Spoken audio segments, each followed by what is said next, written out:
Everybody find a seat. Thank you. Welcome to the special town meeting of the town of Lunenburg, November 17th, 2020. I declare that there is a quorum. I have counted outside with the counters, and there's well over 50 people, which is quorum in this town. The warrant has been properly served and returned to the clerk's office.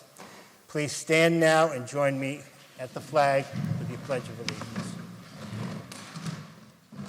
I pledge allegiance to the flag of the United States of America and to the republic for which it stands, one nation, under God, indivisible, with liberty and justice for all. Thank you. As we did in June, the Board of Selectmen had a committee that had outlined the process that we're using for today. The committee involved the town manager, the superintendent of schools, the chiefs of police and fire, and our Board of Health agent, Jim Gareffi. We're going to follow all those same protocols this evening. For starters, all voting will be done by hand count with your card. There will be no voice votes, no yelling at each other and offering your spittle into the air.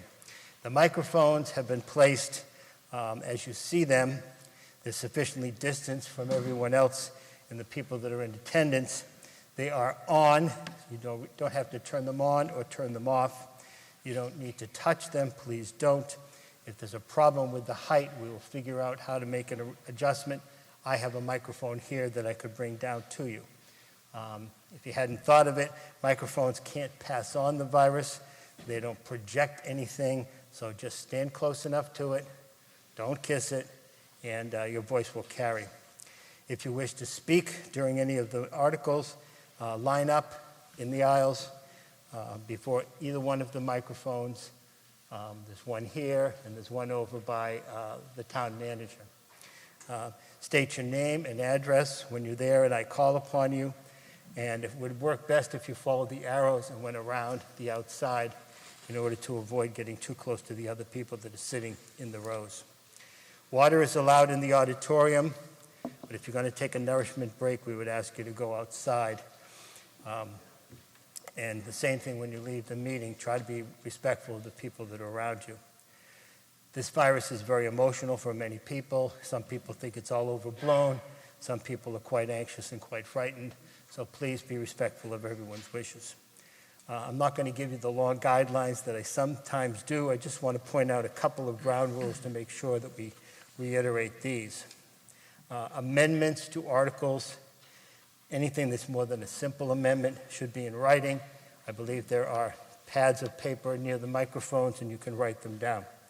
If you wish to move the question, which is basically cutting off the debate, that must be done from the microphone. You may not stand up and just yell, move the question. Cutting off debate by moving the question is a 2/3 majority vote, but if I think there's still a lot of people that need to discuss an issue, I can rule that out of order. Every article or motion will be put to a hand vote, and then we'll count by hands using these slips. If there's something that is close and you wish to have it reconsidered, a previous vote, you may go to the microphone and ask that that be reconsidered, whether you're on the losing side or the winning side of the argument. We're going to begin one more thing. If the situation arises and there's some type of a serious, maybe a procedural issue, just stand, and somebody up here will make sure that I see that you're standing, and then we can address if you have a procedural type of a question, okay? We're going to begin with a consent calendar, which we've used when we go over the budget. There are 4 or 5 articles that the Board of Selectmen and other members of the committees have decided probably will not be controversial. So we're going to just read a very brief analysis of what those are, and then we will vote on them as a group, and hopefully that will help us keep things moving along. Before we start with the consent calendar, I want you to get an opportunity to meet your new DPW director. If you would stand. This is Rob Oliver, hiding behind the mask, but you'll get a chance to see him over the next many times.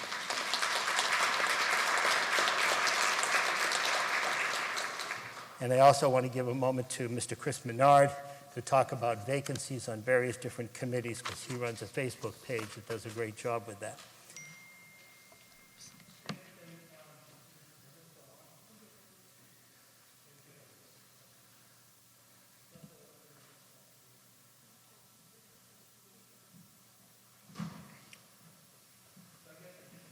One second, someone's on the way. All right, he's coming down for technical support.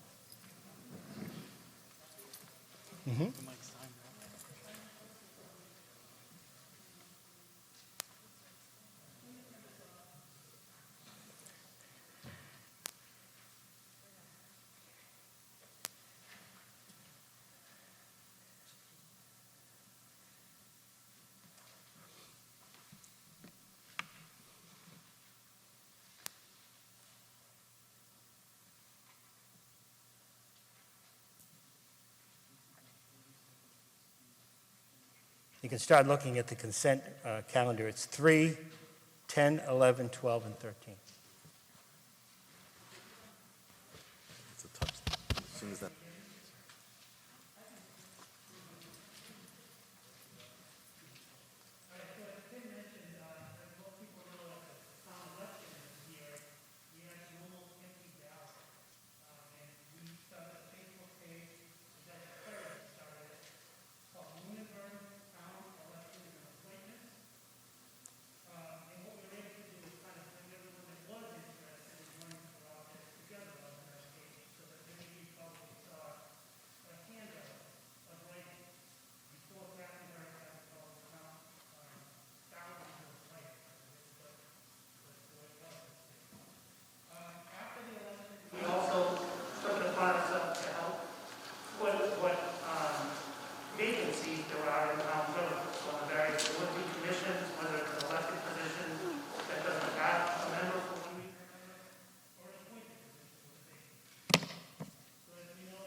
And if you want to get involved, find a way to either the Lunenburg town elections and appointments Facebook page or town manager reports on lunenburg.gov.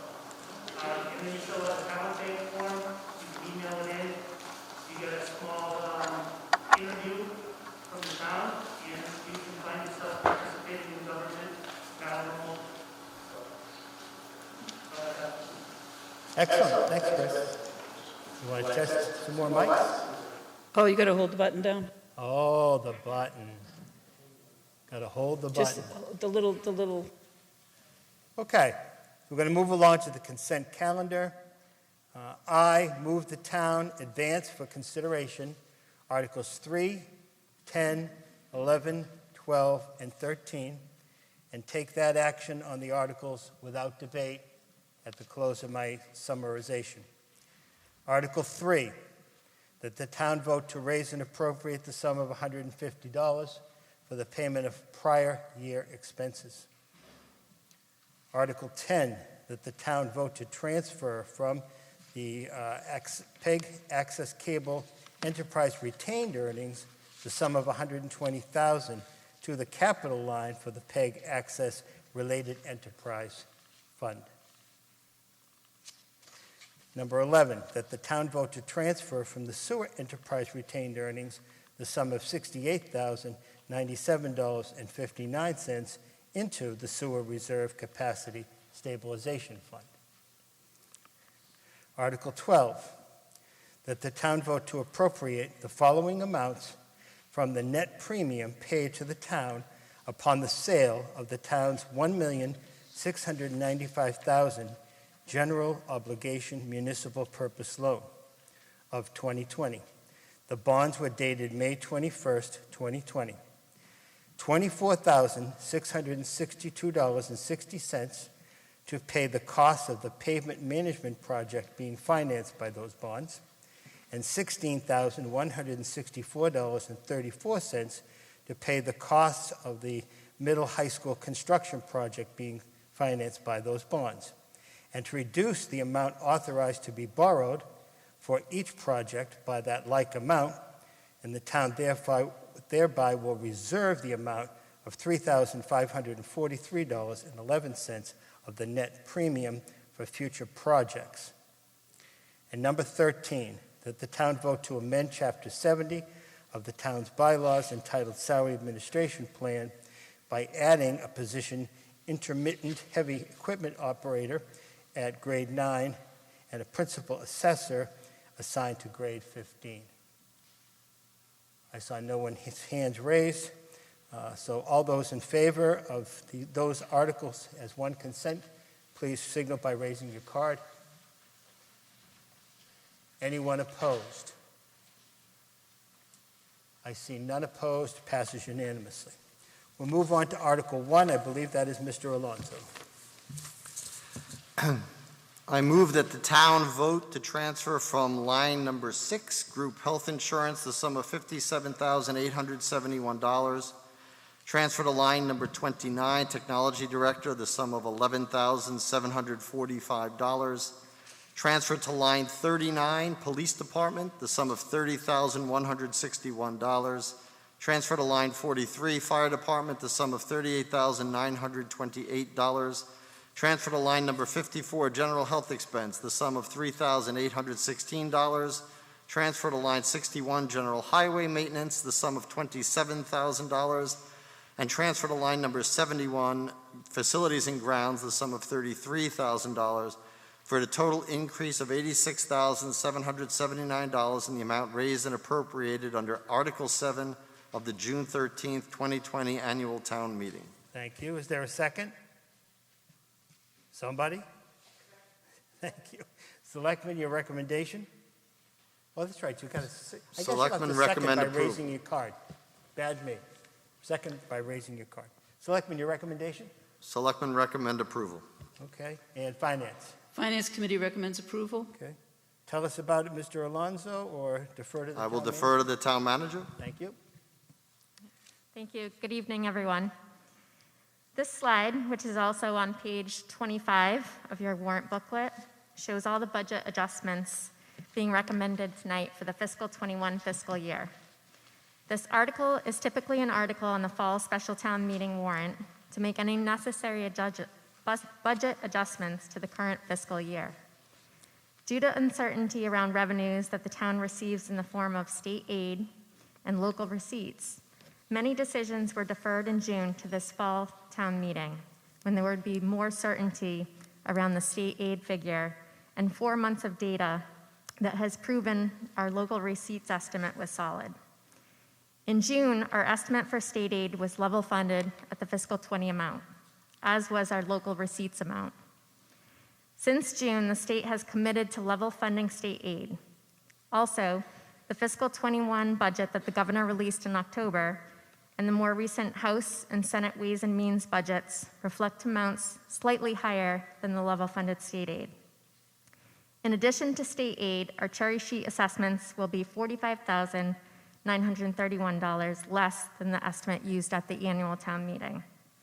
And our new growth revenue will be $135,332 more than the estimate used at the annual town meeting. The impact of these revenue estimates that our certified new growth figure is greater than the amount estimated in June, and a reduction on the expense side for state assessments make $1,056,425 available for appropriation.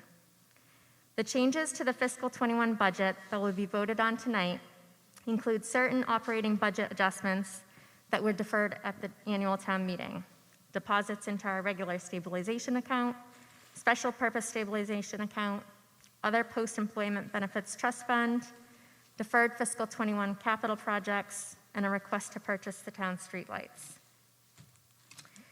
The budget adjustments you are being asked to approve in this article include a reduction to our group health insurance in the amount of $57,871, an increase of $11,745 to the IT account, an increase of $30,161 to the police department, an increase of $38,928 to the fire department, an increase of $3,816 to the general health expense account, an increase of $27,000 to the general highway maintenance account, and an increase of $33,000 to the facilities and grounds account, for a total increase of $86,779.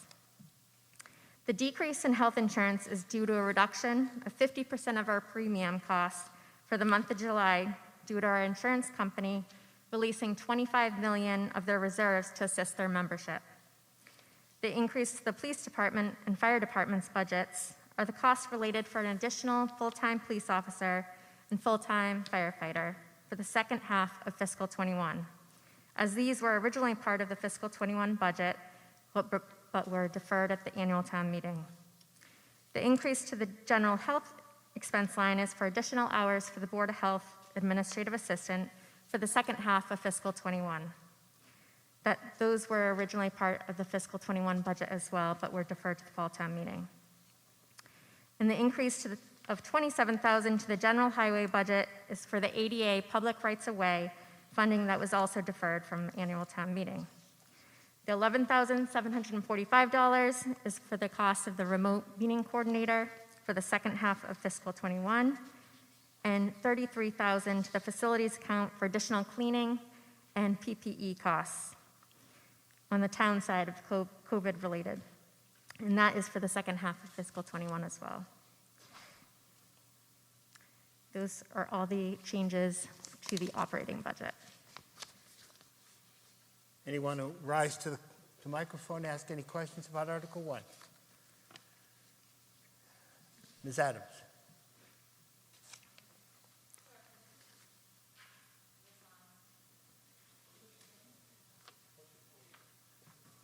There you go. Pushing and holding, okay. The $91,000, if Article 4 is voted no, what happens with items that are in this that have a future vote in regards to whether or not that funding will be needed? So this vote does not affect the streetlights article. Is that what you're asking? Okay, so even though the 91,000's in this, if Article 4 was voted no, Yeah. can you explain that to me? So this chart, so the top portion of the chart are the budget adjustments under Article 1. Down below, it's just a reflection of the changes in expenditures and revenues. Some of those items are taken up under other articles, such as the streetlights figure and the special purpose stabilization, the regular stabilization, and the OPEB. Those are all in the capital plan. Okay, so I guess I'm just confused. If we pass this and pass the $91,000 for the streetlights, then we vote again on the same money in Article 4? No. So this is exclusive of the 91,000.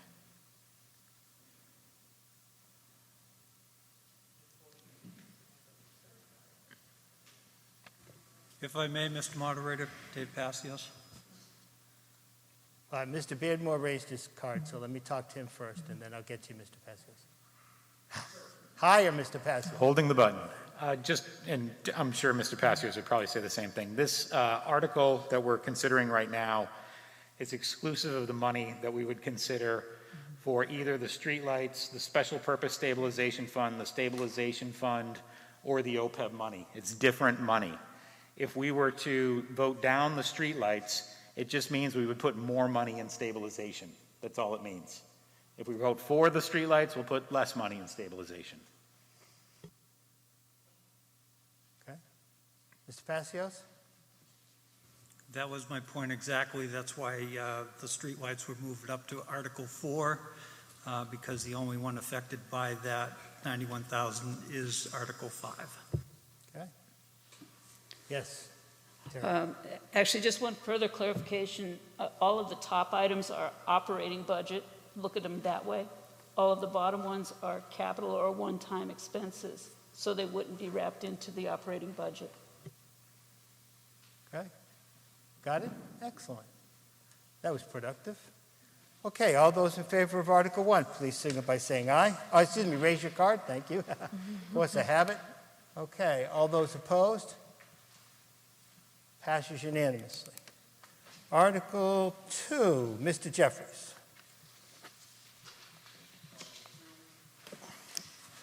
Article 2, I move that the town vote to raise and appropriate the sum of $487,507.39, transfer from Article 14 of the May 3rd, 2014 annual town meeting the sum of $1,667.02, transfer from Article 15 of the May 14th annual town meeting, May 3rd, 2014 annual town meeting the sum of $85, transfer from Article 14 of the May 2nd, 2015 annual town meeting the sum of $323.82, transfer from Article 14 of the May 7th, 2016 annual town meeting the sum of $196.73, transfer from Article 7 of the May 6th, 2017 annual town meeting the sum of $65.48,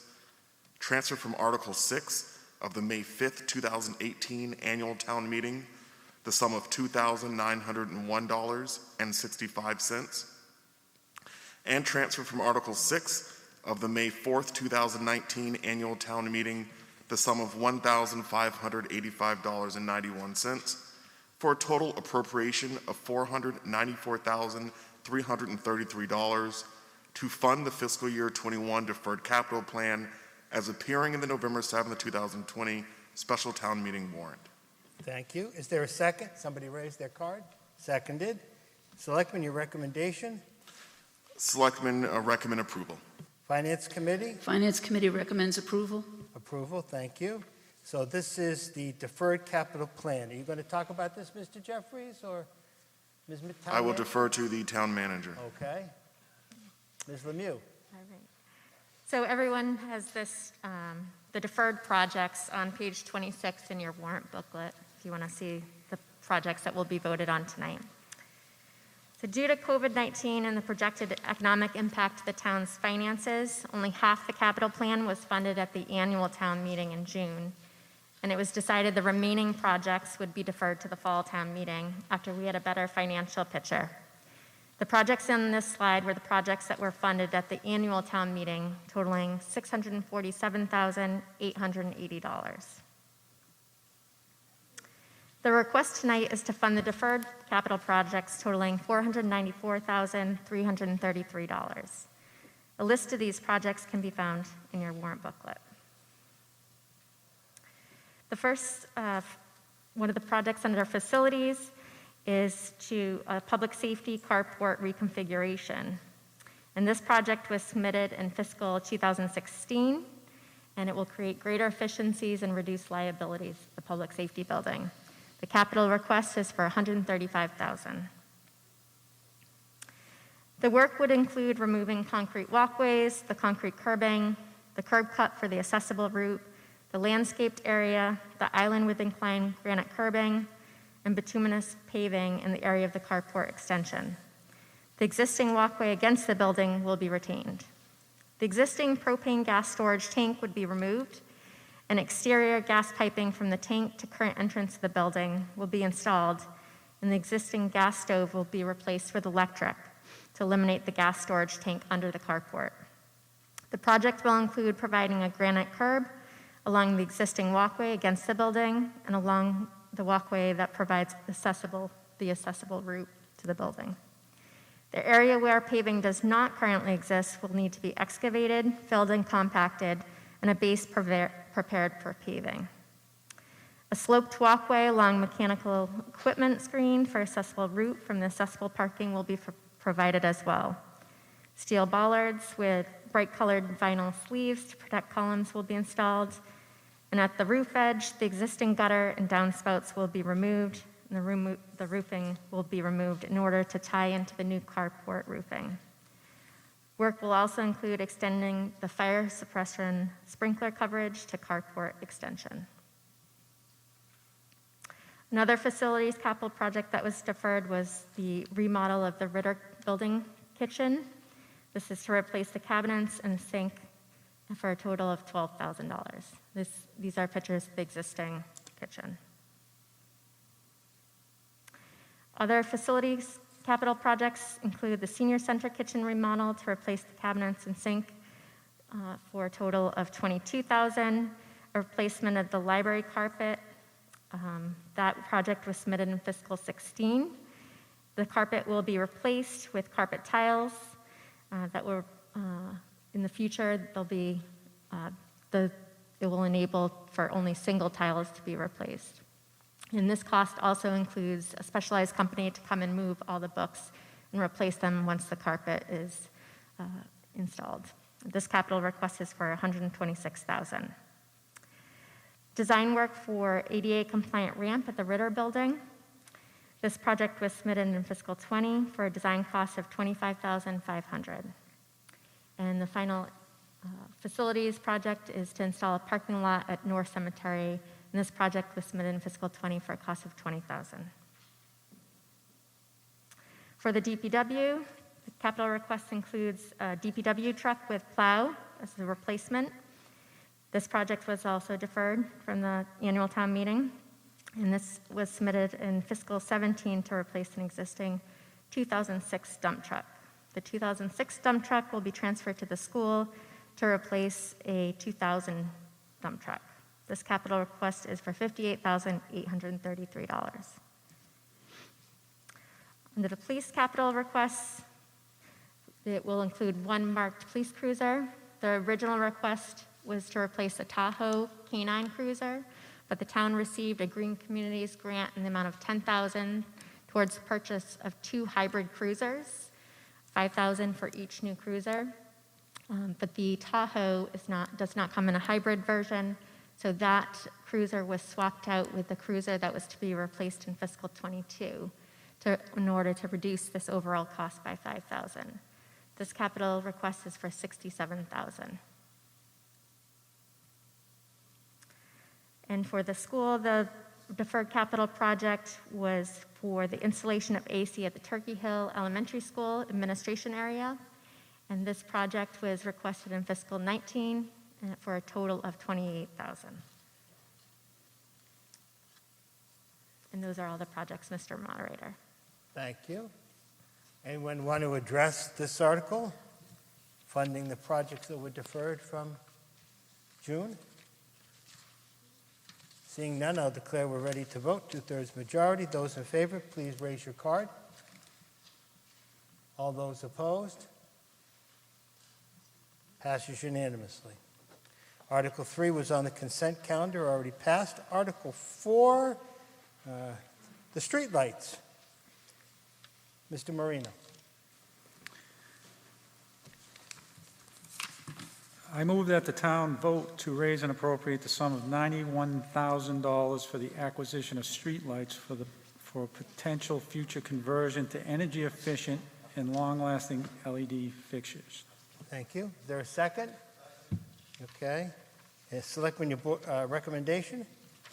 Select Board recommends approval. Thank you. Finance Committee? Finance Committee recommends approval. Thank you. You're going to tell us about this, or I see Mr. Blatt is up at the microphone. Yes. Go right ahead, Mr. Blatt. Introduce yourself. Hi, I'm Dave Blatt. I'm the chairman of the Green Team here in town. Myself and my few members that we have, I'd like to thank my members, Liz Murphy, Neil Sullivan, and especially John Londa, who's been with us from the town side, helping us out quite a bit. So let me just get started. Okay, so I'd like to just talk to you quickly of what the Green Group's done so far. We have done the first grant the state gave us for becoming green. They gave us $157,000. A lot of that went to some great projects, LED lighting, variable speed pumps, all these different things at the schools, at the library, Eagle House, public safety, teen center, and other costs. Once you finish the first grant, you had to go into what's known as competitive grants. You have to compete against every other green town in the state. So the second grant we got was almost $200,000 for a little town like Lunenburg. This was not, nobody thought we were going to get it, but we had some great projects that the team put together. $52,000 for the schools. For the Ritter building, we had some excellent upgrades with the LED lighting, the heat system, public safety building, LED lighting upgrades and other things, town hall.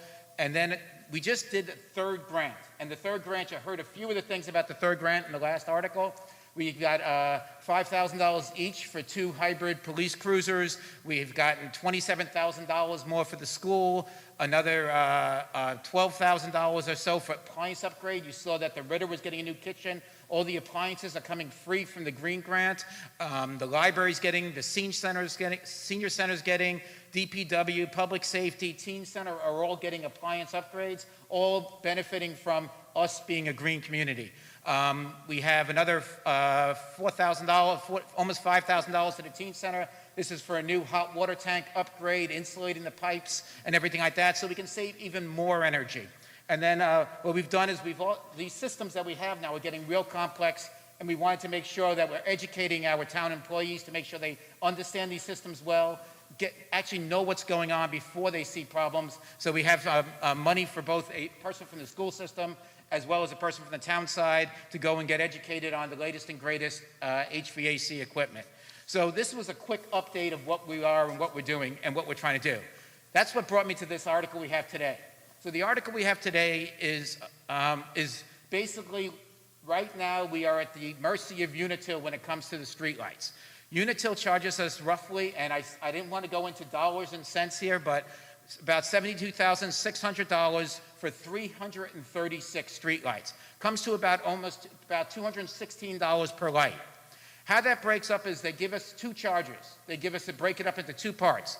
The first is an electrical charge. That we all know. We get it at home. You get a charge for your electricity, a charge for delivery of the electricity, and that's roughly $22,500 a year.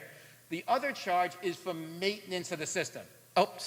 Maintenance of the system. And the maintenance of the system you all know and love. Anybody who's had a street light out in front of their house and waited for things and things like that. We pay $50,000 a year right now to maintain those 336 street lights, okay? So what the Green Committee is proposing is that we do something and do something quick. So the Green Committee has been able to reduce the energy costs in this town by over 20% already, and we're looking at this as being the next step. So we want to go LED and upgrade the system. By going LED is not only are the lights have longer warranty, longer lifespan than the lights that we have today, but the cost of the electricity goes down considerably. So right now there is 2 proposals on the table in front of you. The first, there's 3 proposals. One is you do nothing, and you continue to shell out $50,000 a year to Unitil for the benefits of them maintaining those lights. The second proposal is for Unitil to convert us to pay Unitil to convert the lights over to LED. If we do that, they will charge us roughly $46,700 to convert it over. Our new yearly bill will go down to $41,040. That will become $9,400 for electricity, so the electricity bill goes down quite a bit, but still $32,600 for maintenance of those 336 lights. All right? So we're going to get a yearly savings of about $31,500. The other option in front of you is for Lunenburg to buy the lights. This has been a moving target for us. Every time we ask Unitil, the price keeps going up. That's why we're coming in front of you now. We need to do something. We need to figure out what's going on because every time it keeps going up. It's now up as high. Last time we asked, it was roughly $91,000 for that. The new yearly bill we're proposing is going to be about $14,400. This is going to be the same electricity charge of $94.40, but the maintenance charge for us to take over the maintenance of the lights is estimated at roughly $5,000. The way we got that figure is that we had a company about 2 years ago propose the conversion of the streetlights for us, and that's the figure that they gave us, that they would charge us for maintaining the lights, was roughly $5,000 on that. $5,000 for maintenance. So we had a yearly savings of $58,100, and the plan is to utilize the Green Grant next year to go for another competitive grant. Conversion of streetlight is thought of very favorable by the state. If you own the lights, they like to help you convert. And the fact of the matter is we feel we would win this grant easily, and we would then convert the lights over. So let's look at the picture in dollars and cents in the little table. So long-term picture as we got here. So today, we're paying about $72.5. If Unitil owns, we'll go down to $41.40. If we own, we go down to $14.4. So the savings from us owning is about 58.1. The time to return on investment of that 91,000 or that 46,000 that I gave you for the 46.7 for the Unitil conversion, it's going to be 18 months for us to get back that 46,000. Basically, that's taking the 31,000 savings, divide 46 by 31, and you get about a year and a half. If we buy, it only takes 19 months. So it's another month. 1 month is all it would take us to recoup that extra money.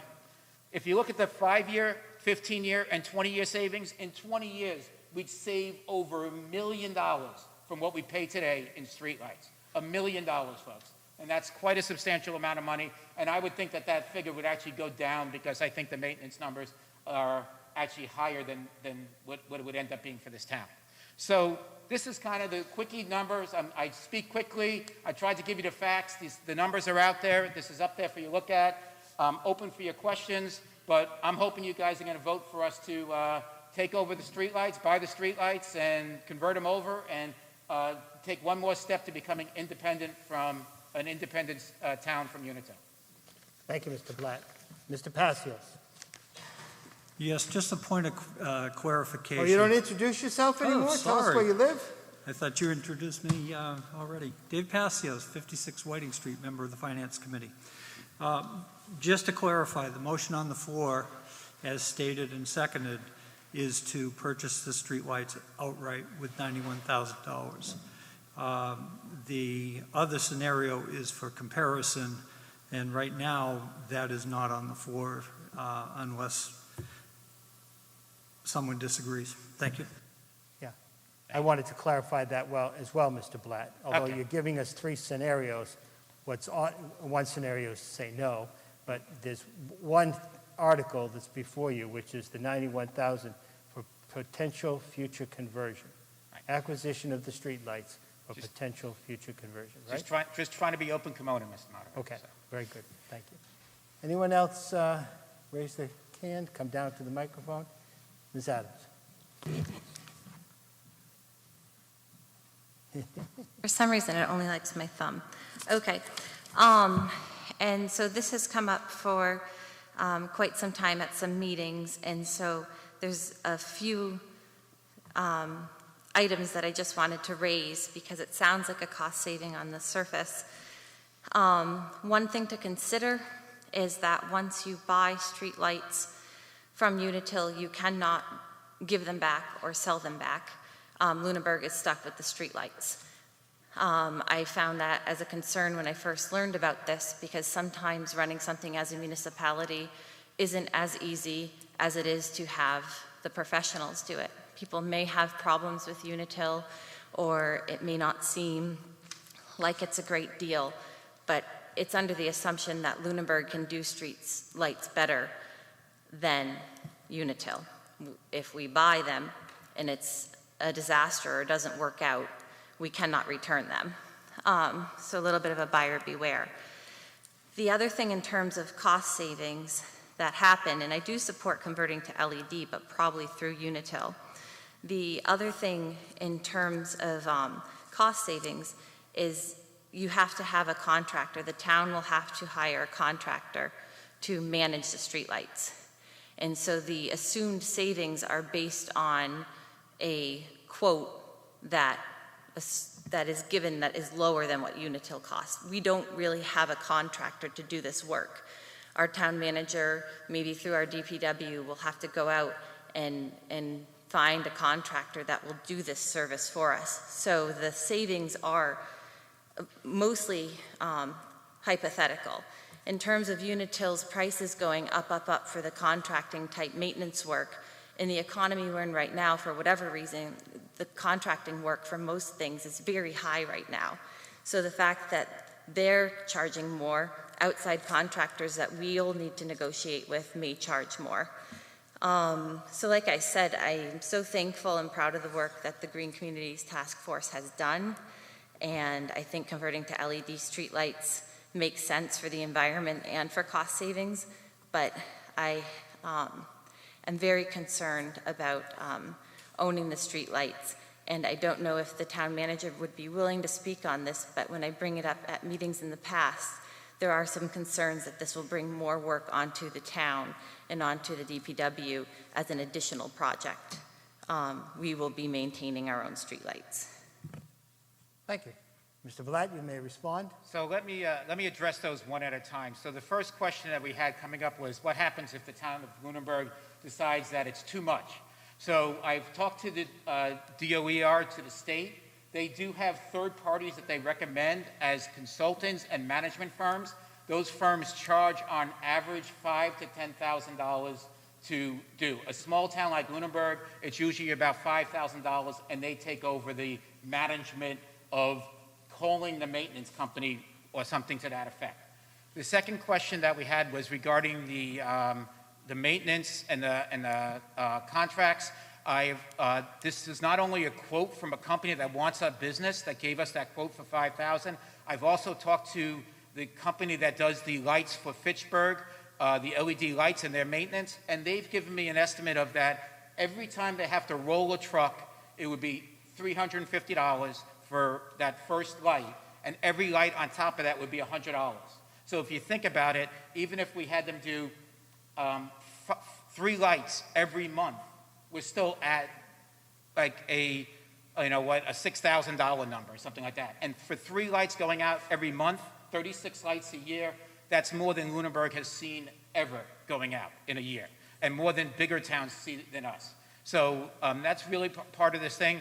The idea of the maintenance contract from Unitil, the maintenance is going up. It goes up each year. I don't know how to speak to them, but right now we have nobody who's competing for our business. If we own them, people can at least compete for our business. We're a small town. We're an easy town. There's lots of towns around us that have LED lights, Leominster, Fitchburg, Littleton, who would be more than happy to, those contractors would be more than happy to service Lunenburg as well. Thank you. Mr. Alonso. Thank you, Mr. Moderator. First, I want to thank Mr. Blatt and the Green Group. They have done such incredible work over the years, from the Green Communities Task Force and all the things that they've been able to accomplish in conversions and all the projects and that whole team. So I want to thank you. This is no exception. This has come up before us before, and in order to do our due diligence, we actually asked him to remove this from in fact, it was passed over at the annual town meeting. We've asked them in the past to really do the work so that they can look at it month after month, and this is like the 3rd time I think they've reviewed this. And the numbers keep coming up the same. I trust his group and his numbers because they have a history of being successful in Lunenburg. And I know from elected officials in Fitchburg who did do this and did buy their lights, they were very happy with what they've done, and it's worked out well.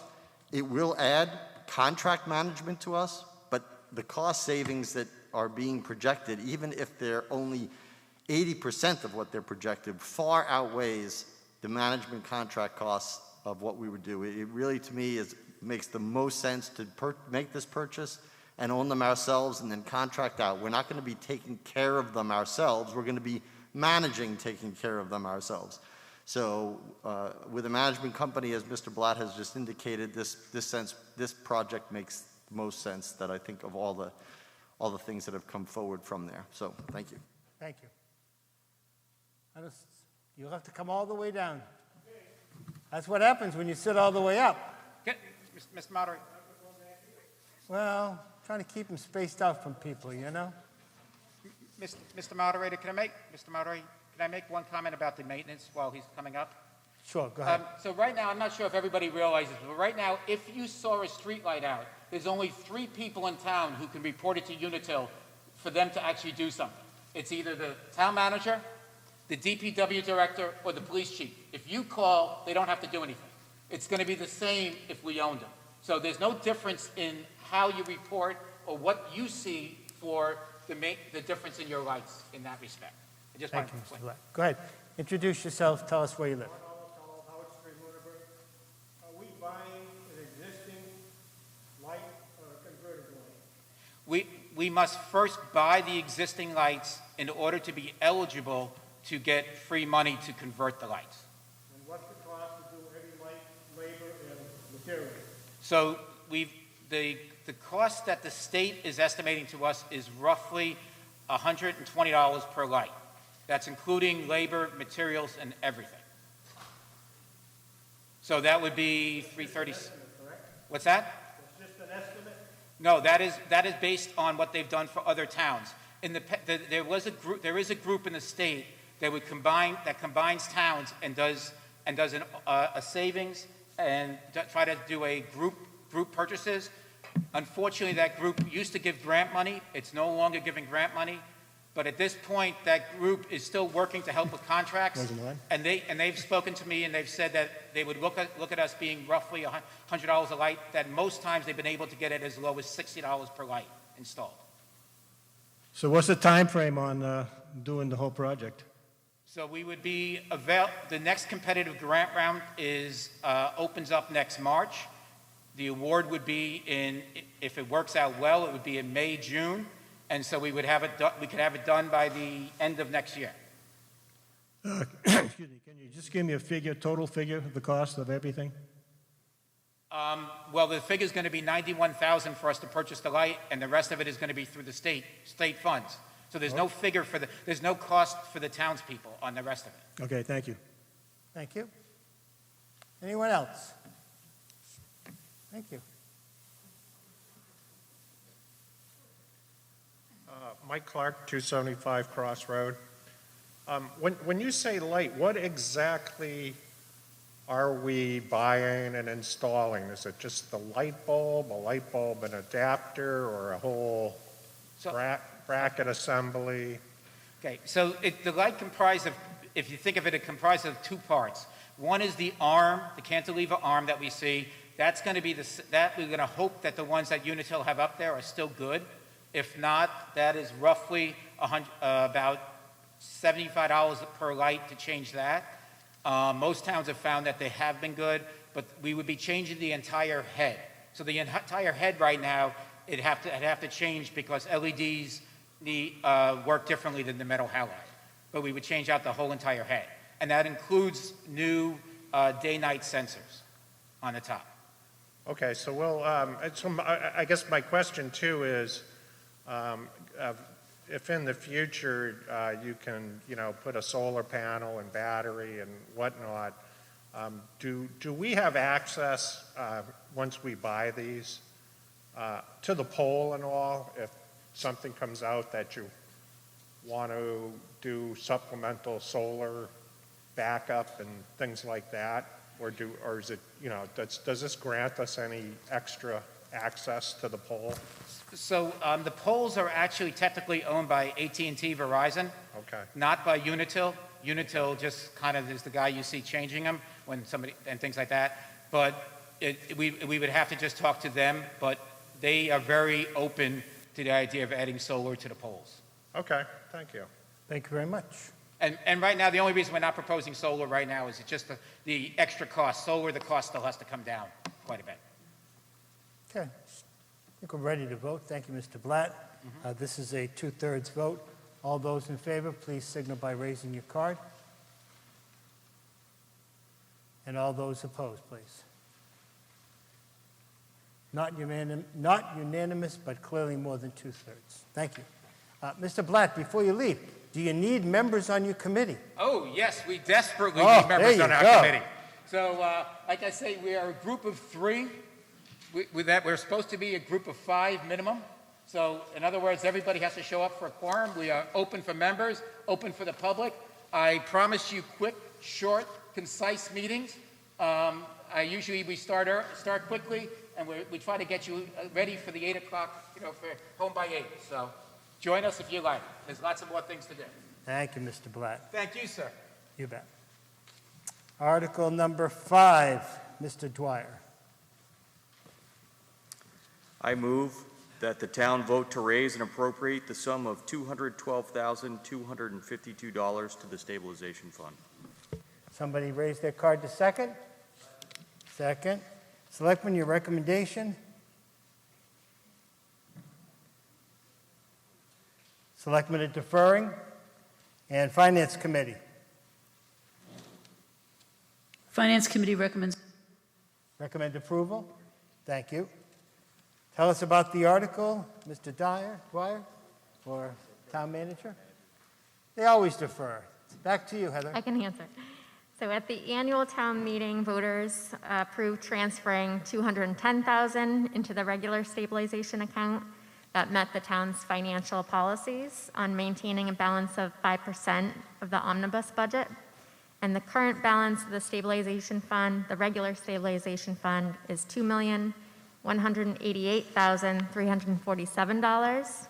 And this article is asking for an additional $212,252 so we can build up our reserves. Thank you. Selectmen, you're going to need to caucus by your microphones and give us your thoughts and your recommendation. Well, I'll open it to a motion for the board regarding this article. We just wanted to wait because we wanted to know what the result of the streetlight article was going to be. I move to recommend approval. Do I have a second? Second. Okay, roll call vote. Mr. Dwyer. Aye. Mr. Marino. Aye. Ms. Adams. Aye. Mr. Jeffries. Aye. Aye from me. Selectmen recommend approval. Seeing no one at the microphone, we're ready to vote. All those in favor of Article 5, raise your card. If you're opposed, put your card up. If you're opposed, I see none. Passes unanimously. Article 6. Mr. Alonso. I move that the town vote to raise and appropriate the sum of $250,000 to the Special Purpose Stabilization Fund. Somebody second? Second. Second. Selectmen, your recommendation? Selectmen recommend approval. Finance Committee? Finance Committee recommends approval 5-1. Thank you. Tell us about it, Mr. Alonso, or I guess we'll defer to Ms. Lemieux again. Thank you, Mr. Moderator. So the recommendation is to appropriate these funds into the Special Purpose Stabilization Fund that was established at the May 6, 2017 annual town meeting for future vehicle and equipment projects as identified in the capital plan. Putting aside funds into the Special Purpose Stabilization Fund subsidizes the annual appropriation to the capital plan in years that spike based on the needs of the capital plan. This saves money by deferring debt and interest payments for large capital items, and it manages the town's debt. An advisory on special purpose stabilization funds in March of 2018, the Division of Local Services, which is under the Department of Revenue, said a plan to accumulate cash over time and pay outright for a moderate range capital expenditure helps preserve debt capacity for major higher dollar purchases or projects. An approach that balances debt with pay-as-you-go practices and protects against unforeseen costs is viewed in a positive light by credit rating agencies. This current balance of this fund is $946,470, and the project submitted for the fiscal 22 capital plan for vehicles and equipment totals $500,000. This deposit is proposed to offset this anticipated capital expense by supplementing the appropriation needed. The recommendation is to appropriate $250,000 to the Special Purpose Stabilization Fund. That's all your slides, Ms. Lima? That's all That's I it? have. Short and sweet. Seeing no one at the microphone, no cards up, I'll declare we're ready to vote. This is again a 2/3, I believe. Yep. All those in favor, please raise your cards. Anyone opposed? One opposed, but it still carries by more than 2/3. Thank you. Article 7. Mr. Jeffries. Article 7, I move that the town vote to raise and appropriate the sum of $110,000 to the OPEB Trust Fund established at the November 30th, 2010 special town meeting. Is there a second? Thank you. Selectmen, your recommendation? Selectmen recommend approval, 4-1. Thank you. And Finance Committee? Finance Committee recommends approval 6-1. Thank you very much. I'm not even going to ask Mr. Jeffries. I guess we'll have the town manager make a I was actually presentation. planning on reading the next slide. But I'll defer to the town manager. Take it away, Ms. Lemieux. All right. This is about retirement, right? It is. All right. Hold on, I lost our slides. I say that because every time we have this article about OPEB, I always say, what the heck is that? Okay. So OPEB stands for Other Post-Employment Benefits and includes those benefits provided after retirement except for pension benefits such as medical and life insurance. Due to COVID-19 and the revamping of the budget, it was agreed to defer deposit into the Other Post-Employment Benefit Trust Fund at the annual town meeting in June. The postponement of putting money into OPEB doesn't address our growing liability, and that bond rating agencies include not funding this liability as a weakness when reviewing the town's debt. The recommendation is to appropriate $110,000 into the OPEB trust fund in adherence to the town's financial policies, and the current balance of this fund is $373,309. All set? All set. All right. Mr. Passios. Dave Passios, 56 Whiting Street. Through you, I'd like to have the town manager tell the town meeting what the balance that we owe for OPEB has been estimated at for this, as of this year. And I would like the finance director to confirm this after what I last reviewed our actuarial report. It was around $56 million. Go ahead, Mr. Passios. My follow-up to that is that we deferred this deposit at regular town meeting in the spring, and we've had discussions since then. And once this money is put into this account, it's not like it's in a stabilization account where if we get in trouble before the end of the year or next year, we can pull it back out again. We also got a determination that because of COVID and the situation still going on, that was basically the same as back in the spring, that not depositing this year would probably not affect our bond rating because everybody's in the same boat. Thirdly, we also have the option of making the adjustment to put that money into that account at the May town meeting. Thank you. Seeing no one else's card is up in the air, I'll declare that we're ready to vote. All those in favor of Article 7, please signal by raising your card. All those opposed? Not unanimous, but by more than 2/3, I declare it. Article 8, Ms. Adams.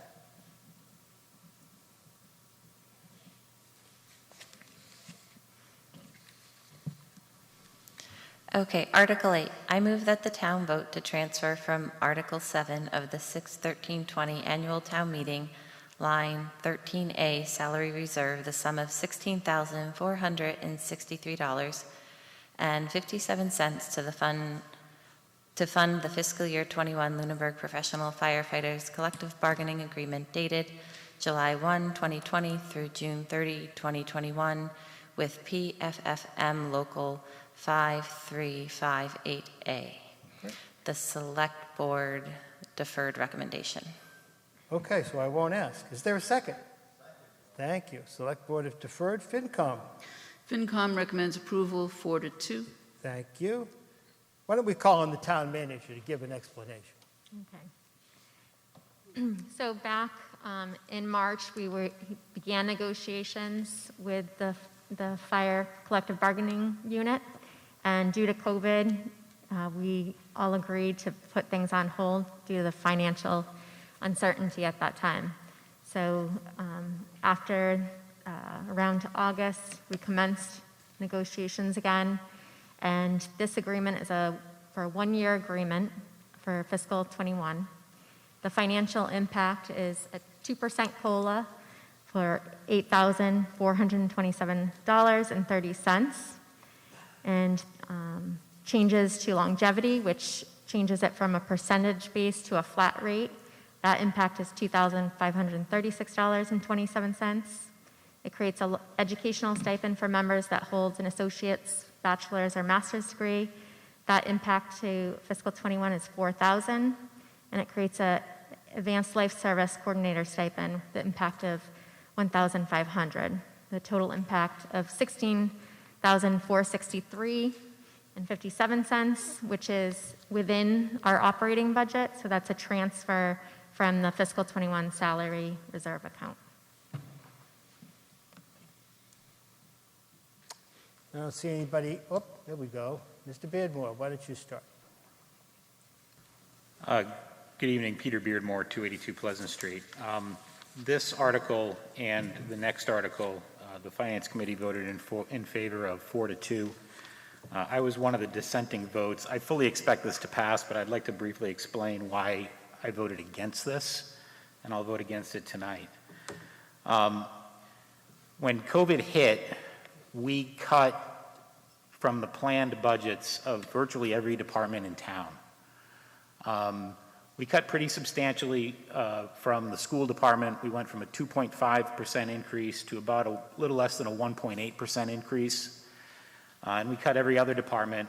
Most of those departments, we've replenished those funds and then some in Article 1 tonight. We didn't do that with the school department. The school department is staying the same. We're not increasing the permanent staff of the school department, although they were able to adjust their staffing this year due to some grants specifically related to COVID-19. However, going into the school year, the school department, the teachers union, which is our largest union, agreed to essentially a 0% one-year collective bargaining deal. There were some language changes, and for the top step, those who would not step into a graduated increase because of the salary scale, they were given a 0.5% increase for the second half of the year. So everybody got a very small increase on a one-year contract. What we didn't cut as part of the budget plan for the beginning of this year was the salary reserve accounts substantially. And that is what this article and the next article will draw from.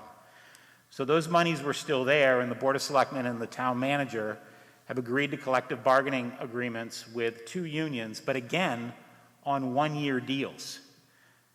And we're essentially increasing both of those. People who are early on the schedule, they'll get their regular step increases, but they'll also get 2% raises. And they'll come due at the end of this year. So in addition to the collective bargaining agreements that we have coming due at the end of this year just through the normal course of things, we now have 3 more unions.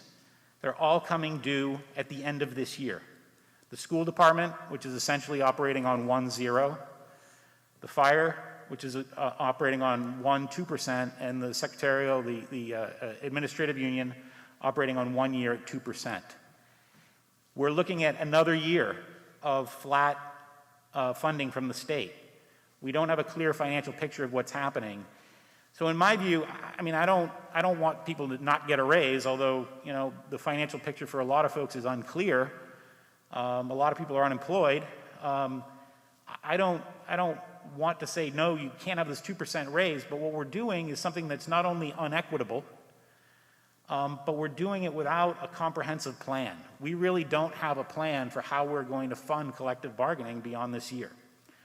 And so, again, I'm not here to persuade anybody to vote against this. I will vote against it, but I want people to be aware that our collective bargaining situation and our ability to give substantial raises to our unions going forward is going to be really challenged in the coming years as it was this year. Thank you. Thank you. Mr. Passios, you had your card up before. Go right ahead. Dave Passios, 56 Whiting Street. I concur with everything that was just mentioned by the previous speaker, and I was the other dissenting vote. I'll let you go first next time. Mr. Jeffers. Yes, good evening. So, when we have these contract negotiations, this is one of the more difficult parts, I think, of this role for me, for a couple of reasons. And so I want to mention a few things here. So I understand what the previous speaker indicated. I don't agree that we're in a situation where it's schools versus anyone else. But I do think, and I do believe very strongly that our town demonstrates consistently a commitment to schools, a commitment to children. We may be failing in other areas, or there may be other opportunities for significant improvement, but I think that schools are one of the few things that we can point to say that we do a really good job at. Not perfect, certainly a lot of room for growth, but I think that we're heading in the right direction. But nonetheless, this isn't about schools. This article is about the fire department. And I think that when we have these negotiations, we look at how the fire department is getting paid comparative to other towns and communities. Just to refer back to the schools, we know that we are able to hire, train, and retain the best teachers around. I think we're all confident in that. And we know that when it comes to public safety, that we're really depending upon people's commitment to our town, not to the pay. Because the pay is not middle of the road half the time. I support this article, but however, I don't think it does enough. I think that public safety, especially now, these are people, fire department, police department, that we're asking to do a lot during these difficult times. And 2% raise is not keeping up with cost of living. It hasn't for a while. And we're asking them to do even more with less. So at some point, I think there will be a reckoning in which we will need to invest more heavily in our police and fire departments. I reluctantly am going to vote for this only because, again, I do not think it does enough. Thank you. Thank you. Sir, introduce yourself. Tell us where you live. Good evening. My name is Stephen Wright. I live at 118 Mass Ave. So I can't hear you well enough, and I'm real close. Don't touch it. Don't touch it. I can't get any lower, sir. Just speak up nice and loud. My name is Steve Wright. I live at 118 Mass Ave. I'm going to say I'm biased on this because I am a firefighter. And I can tell you flat out, what we are doing with COVID, 3 a.m., going on calls, you have 40-plus cases possibly in this town right now. Firefighters go on these calls. They don't hesitate. It is terrifying for us at times because we don't know what we're going into. We go to the call. We don't know if we're going to come out the next day with COVID. We don't know how we're going to get to work if we have COVID. There's a lot of unanswered questions for firefighters. This might seem like a lot. It's not. If you want the best qualified people for your town in a public service, you have to create the ability to get those people. And this starts the process. It doesn't go all the way, in my opinion, but it does start the process. You want your firefighters to be educated. You want them to have degrees. You want them to bring more to the table, more to the department. Same with your police. But you need to be able to fund a little bit extra to get those people that want to apply and want to work in this town. Thank you. Thank you, sir.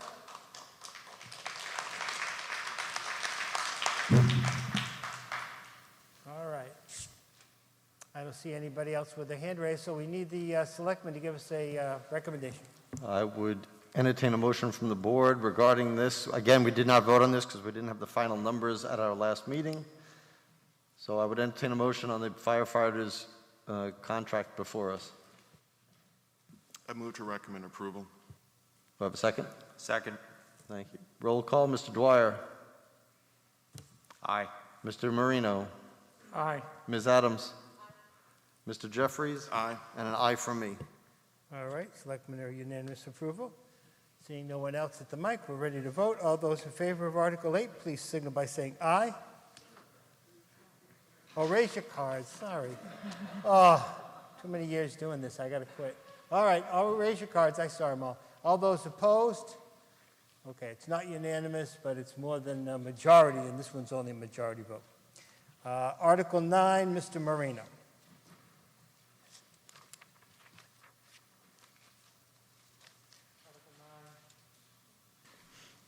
I move that the town vote to transfer from Article 7 of the June 13, 2020 annual town meeting, line number 13A, salary reserve, the sum of $13,389.43 to fund the FY21 Lunenburg Municipal Employees Collective Bargaining Agreement dated July 1st, 2020 to June 30th, 2021 with AFSCME, ASME Council 93. Thank you. Is there a second? Selectmen, you're deferring for the moment? Selectmen deferred. Okay, and Finance Committee? Finance Committee recommended approval 4-2. 4-2, okay. Anyone raise their card, want to raise to the microphone? Town Manager, you going to make a presentation of this one? Go right ahead. Similar to the last article, we were undergoing contract negotiations when the shutdown occurred with COVID, and we commenced in the summertime and agreed to a 2% COLA, and the impact would be $13,389.43. Again, this is coming out of the salary reserve account, which is in our existing operating budget. Well, seeing no one raising their hand, I'll declare that we're ready to, actually, no Selectmen, we've got to get your recommendation. Thank you. I entertain a motion from the board regarding this contract. I move to approve. Do I have a second? Second.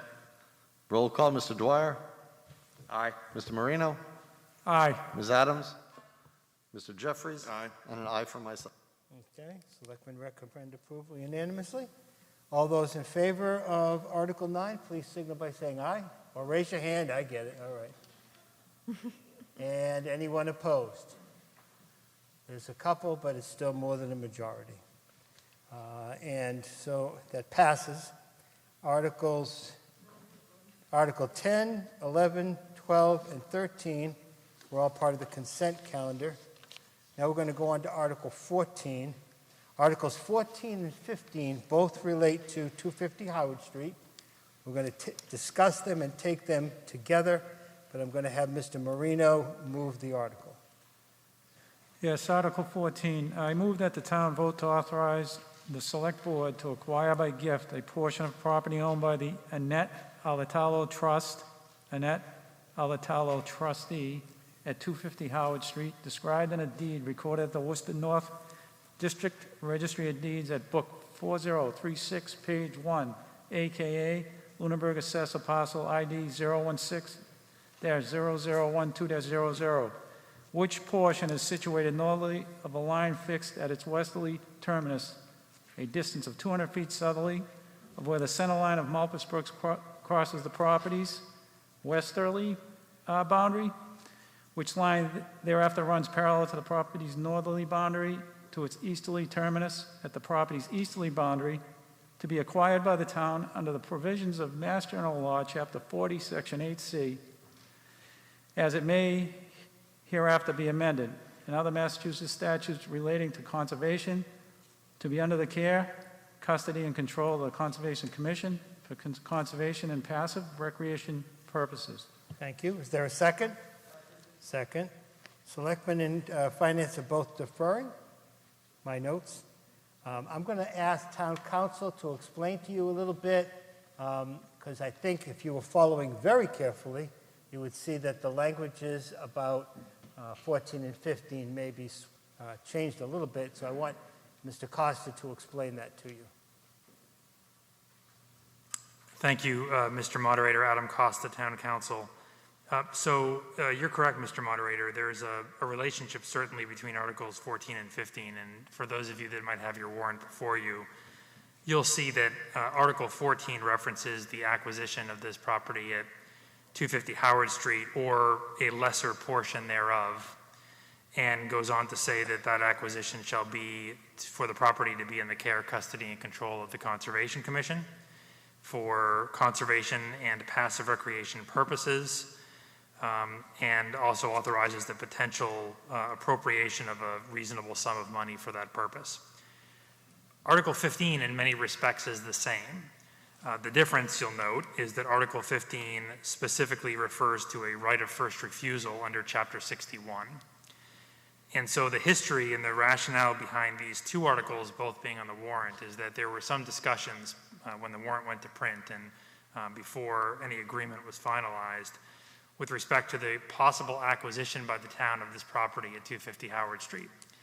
But there was also some discussion about, rather than acquiring it and paying the $50,000 that was in an agreement between a buyer and a seller, the possible acceptance of a gift or a donation of a substantial portion or a portion of that property closest to the Malpas Brook. And so these articles were both placed on the warrant in anticipation that the town meeting would likely only be acting on one of the two. And I believe that is what is now before you and will be before you when we proceed to Article 15 as well. The motion under Article 14 simply seeks authorization for the town to acquire, by way of a gift, a donation, for no consideration, no monetary consideration, a portion of the 250 Howard Street property as was described in the motion as Selectman Marino read it. So it's that portion that is approximately 200 feet from the Malpas Brook at the rear of the 250 Howard Street property. My understanding is that if this motion passes authorizing the acceptance of that gift, then there will be a motion to pass over Article 15 because there will be no need to exercise the right of first refusal. And in fact, the selectmen have already opted not to exercise that right because of this commitment to gift a portion of the property to the town. And obviously there will be no need for any appropriation by town meeting of any monetary funds because the gift will be for no consideration. Thank you, Mr. Costa. And so as I understand it, that's in part because we have a contract now. That's correct. There was an agreement that was negotiated. That agreement has been fully signed by the Board of Selectmen as well as by the current owner of the property and the prospective purchaser of the property. Okay. And you can ask questions about that if you have questions about that when we get to that point. But let's let this gentleman, I believe it must be Mr. Kibbe behind that mask, introduce yourself and tell us about the article, Mr. Kibbe. Good evening, Brandon Kibbe, 146 Rolling Acres Road, and Chairman of the Open Space Committee. Can you get a little closer to the mic or project a little bit? I can do my best. I'm Thank not you. quite as projecting as Mr. Blatt. He is good at it. He is very good at it. I would like to just quickly go over how this came to pass. The town received a right of first refusal as was described by town council on the 15.22 acres. The Open Space Committee, along with other town committees, reviewed that opportunity by applying our criteria, a series of criteria that we have. We have a series of 6 different criteria, and our consideration is generally given if a property meets 3 out of those 6 criteria. This parcel did, all 15.22 acres. I should point out on this map, this is town-owned property, so it adjoins town-owned property here. This is town-owned property here as well, and there's a very large block to the north of the property that is town conservation land. And last special town meeting, the town approved, and we ultimately acquired a portion of property that was owned by, formerly owned by the Salibas. A portion of the frontage comes out here on Howard Street as well. And so there's an opportunity for continuity, and it should be said that the large block of conservation land in the very northwest corner of town is landlocked, does not have access. And so we were interested in this property for the protection of habitats around Malpas Brook, but also for the importance of securing the access and the objective of access to that larger block of conservation land to the north. Early in the process, the incoming buyers of the property approached the town and expressed a willingness to work with us. And ultimately, through their generosity, we negotiated this deal, which protects that 3 acres at the north end, roughly 3 acres at the north end of the property, which really achieves the primary purposes of our interest in this acquisition, and it does it at no cost to the town. So, Open Space Committee wholeheartedly recommends this approach, and hopefully we can then pass over Article 15. Any questions for Mr. Kibbe or on this article? I don't see any cards raised. So we need a recommendation from selectmen. I would entertain a motion from the board regarding the proposal and the article before us. I recommend approval. Do I have a second? Second. All those in favor, Mr. Dwyer. Aye. Mr. Marino. Aye. Ms. Adams. Mr. Jeffries? Aye. Aye from me. Thank you. In finance. Mr. Moderator, if I can, I want to thank the Open Space Committee for doing an excellent job, as did the Conservation and Planning Board. I agree. And finance. I would be happy to entertain either a motion to recommend approval or a motion to find no financial impact. I recommend that the Finance Committee find no financial impact. Do I have a second? Second. Okay. Mr. Simeoni? Mr. Beardmore? Mrs. Sroka? Mr. Menard? Aye. Mr. Passios? Aye. And I, for myself, the Finance Committee finds no financial impact. Thank you very much. Let's see any other cards up. I think we're ready to vote. All those in favor of Article 14, raise your card. Got it that time. Okay. And all those opposed? Passes unanimously. Now, Mr. Kibbe, before you leave, do you have vacancies on your committee?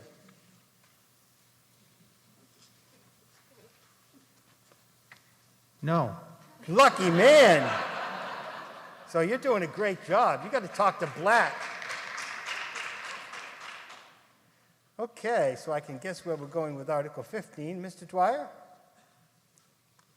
I move that the town pass over Article 15. Okay. Is there a second? Thank you.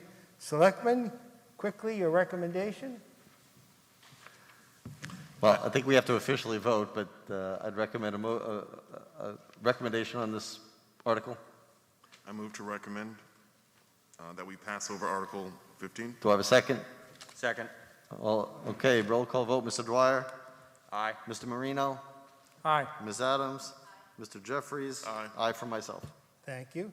Finance, you've already said there's no impact, so I don't think we need to take your vote on that. So all those in favor of Article 15 passing over? Oh, I'm sorry. I'm Nathan Lockwood, 91 Main Street. Just a little confused. I'm looking at the mailer here. Yep. I'm looking up there, and it said, Article 14 said, purchase 250 Howard Street. And that's the one we voted on. And this one, 15, says acceptance of it, which I thought would be like, like getting the 3 free acres or whatever. Okay. So it just seems like maybe we have this backwards, or I'm confused. You know, talking about it being backwards came up during the course of the week. So we're going to go back to Mr. Costa. And I think one of the things you need to understand is that what's read as a motion sometimes is slightly different from what's in the actual warrant.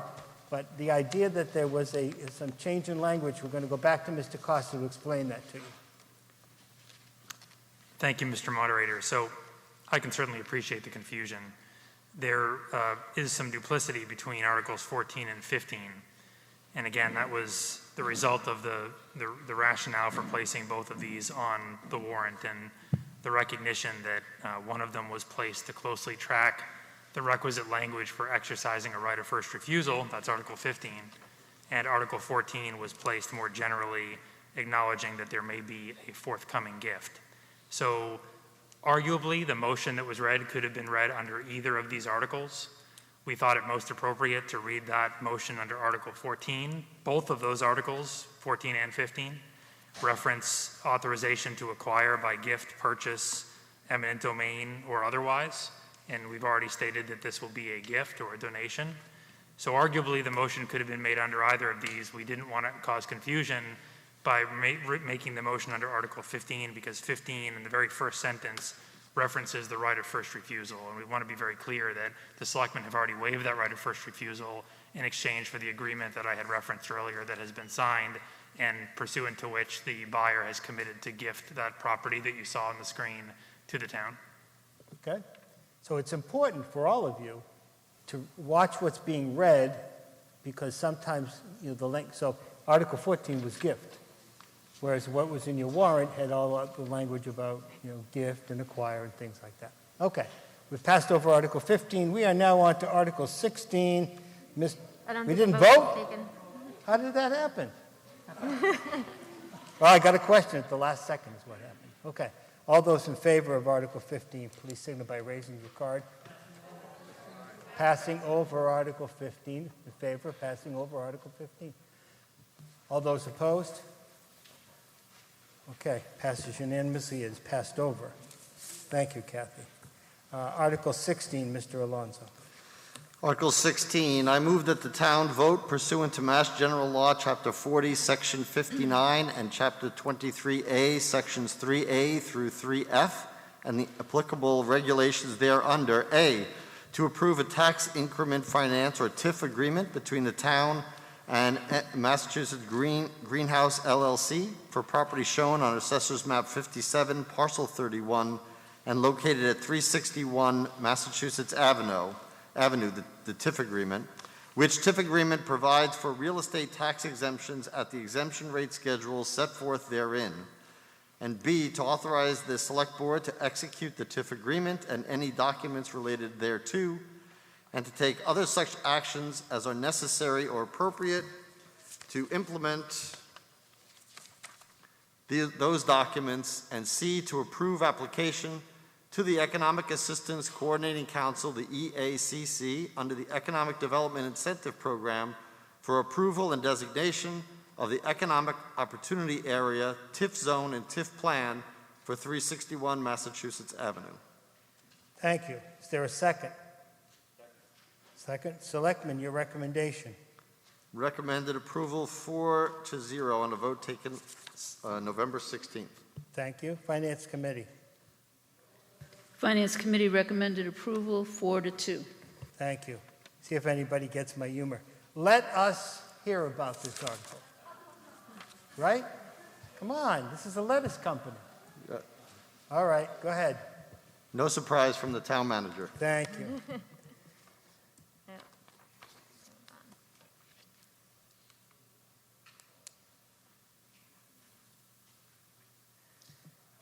One second.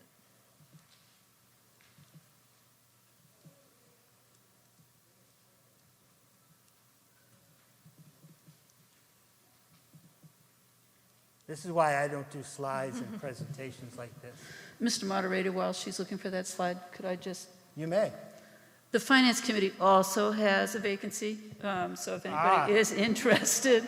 And again, I don't know, those of you who might not have heard Mr. Menard as he was discussing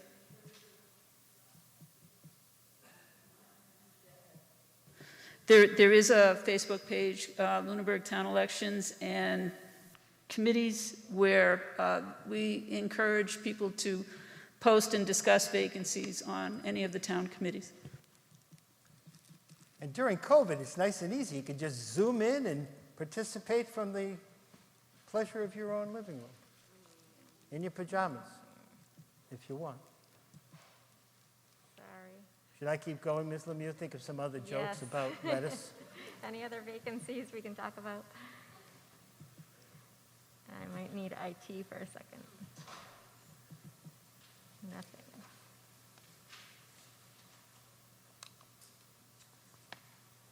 Just doesn't want to cooperate. No.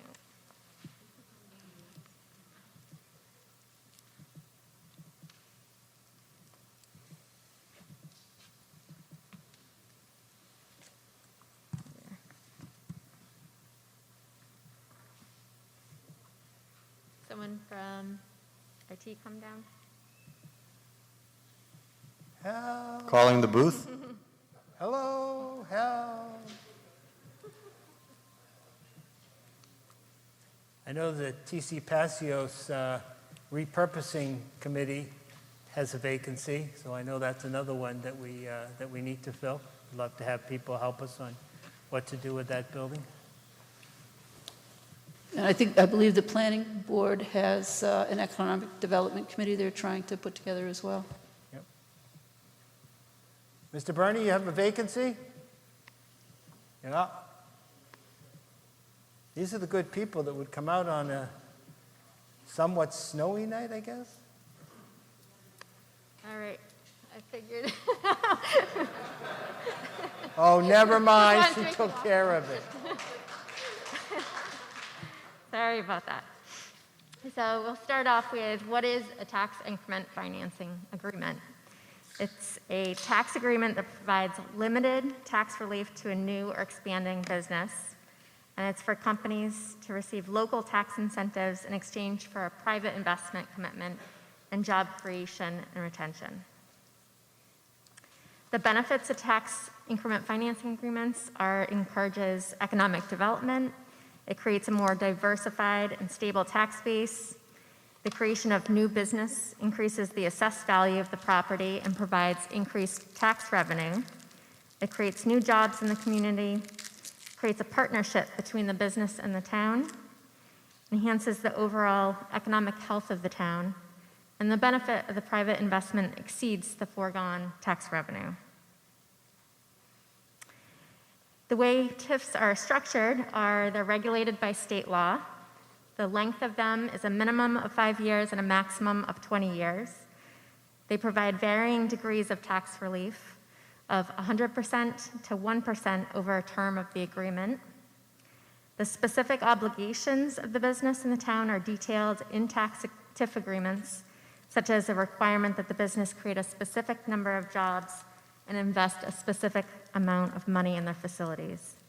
The town does not lose existing revenue because it continues to collect taxes on the pre-investment value of the real estate. The value of the investment is subject to the terms of the tax exemption in the TIF agreement. Bright Farms, otherwise also the Mass Greenhouse LLC, as is labeled. Everyone has a handout as well with the TIF agreement for your review. They're proposing to build a major greenhouse on Massachusetts Avenue behind the Walmart Hannaford Plaza using hydroponic systems to grow their lettuce. They're seeking a local incentive option only, and the agreement reflects the following obligations: that they would invest approximately $10 million into the property and building to construct an approximately sized 310,000 square foot facility in phase 1. They plan to invest an additional $10 million to construct another approximately 310,000 square foot facility in phase 2. This TIF acknowledges that Bright Farms intends to build phase 2, but it does not commit the town to any additional tax exemptions for phase 2. It obligates Bright Farms to create 60 jobs with a floor of 48 jobs, that the company will also hold job fairs and advertise the positions in the local paper to solicit Lunenburg residents and Lunenburg senior citizens in phase 1. They'll donate approximately 1.5 acres of land to the Conservation Commission to provide connectivity to the Saliba and Ranyo conservation lands. And this assessed value is approximately $11,250. The exemption is for real estate taxes only and will commence once the town has assessed the site at the full assessed value upon completion of the project and commencement of operations. Prior to completion, the town will receive full value for the percentage that is complete. The estimated completion date is December 31st, 2020. Sorry, 2021, that should be. Wow. That would be really fast. If Bright Farms or any subsequent owners during the duration of this TIF agreement fails to meet the obligations of the TIF, the town has the right to petition the state to decertify the project and revoke the agreement. The base valuation of the property is assessed at $547,400 for the 45 acres. And again, that is tax revenue the town will not lose out on the base valuation. The proposed added value of building and property investments in phase 1 is $10 million, and the actual assessed value will be determined once the project is constructed by the assessor. The TIF applies only to the new assessed value in excess of the base valuation.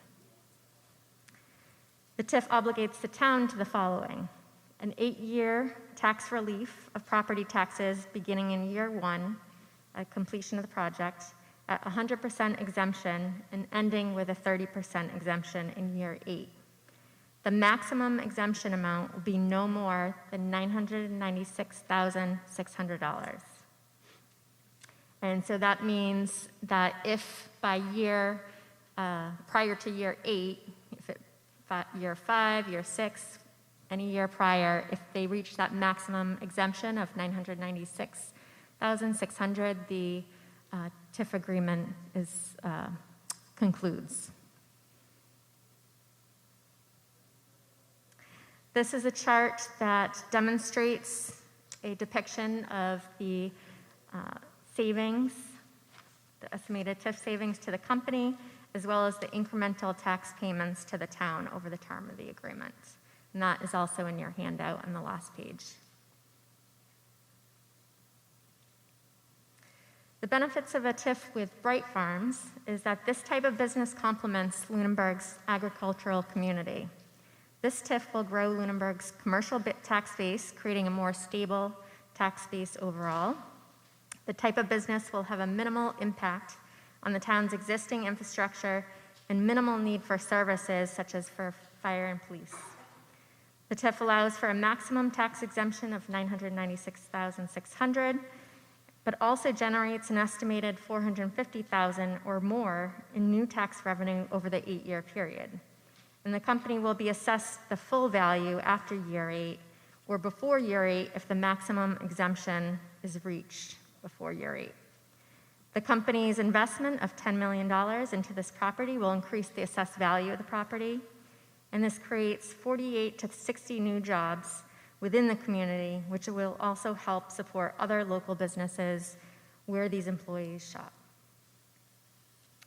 That is the conclusion of the presentation. I got to guess somebody's got questions.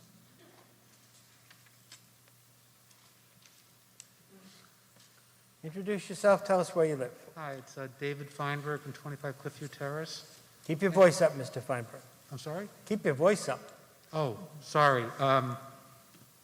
I just have a question about the jobs. It says 60 permanent full-time jobs. Does that include benefits?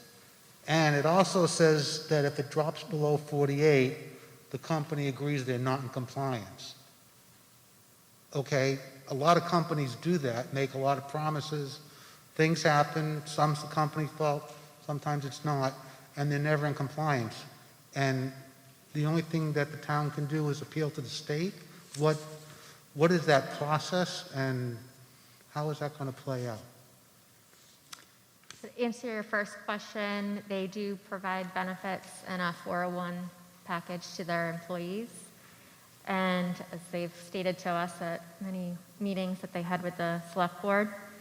And regarding if it fell below the 48 jobs, that would be under the terms of the agreement. We would be able to decertify, or apply to the state to decertify the TIF agreement. And by decertifying it, does that mean they have to start paying full taxes, or? Yes. Thank you. Thank you.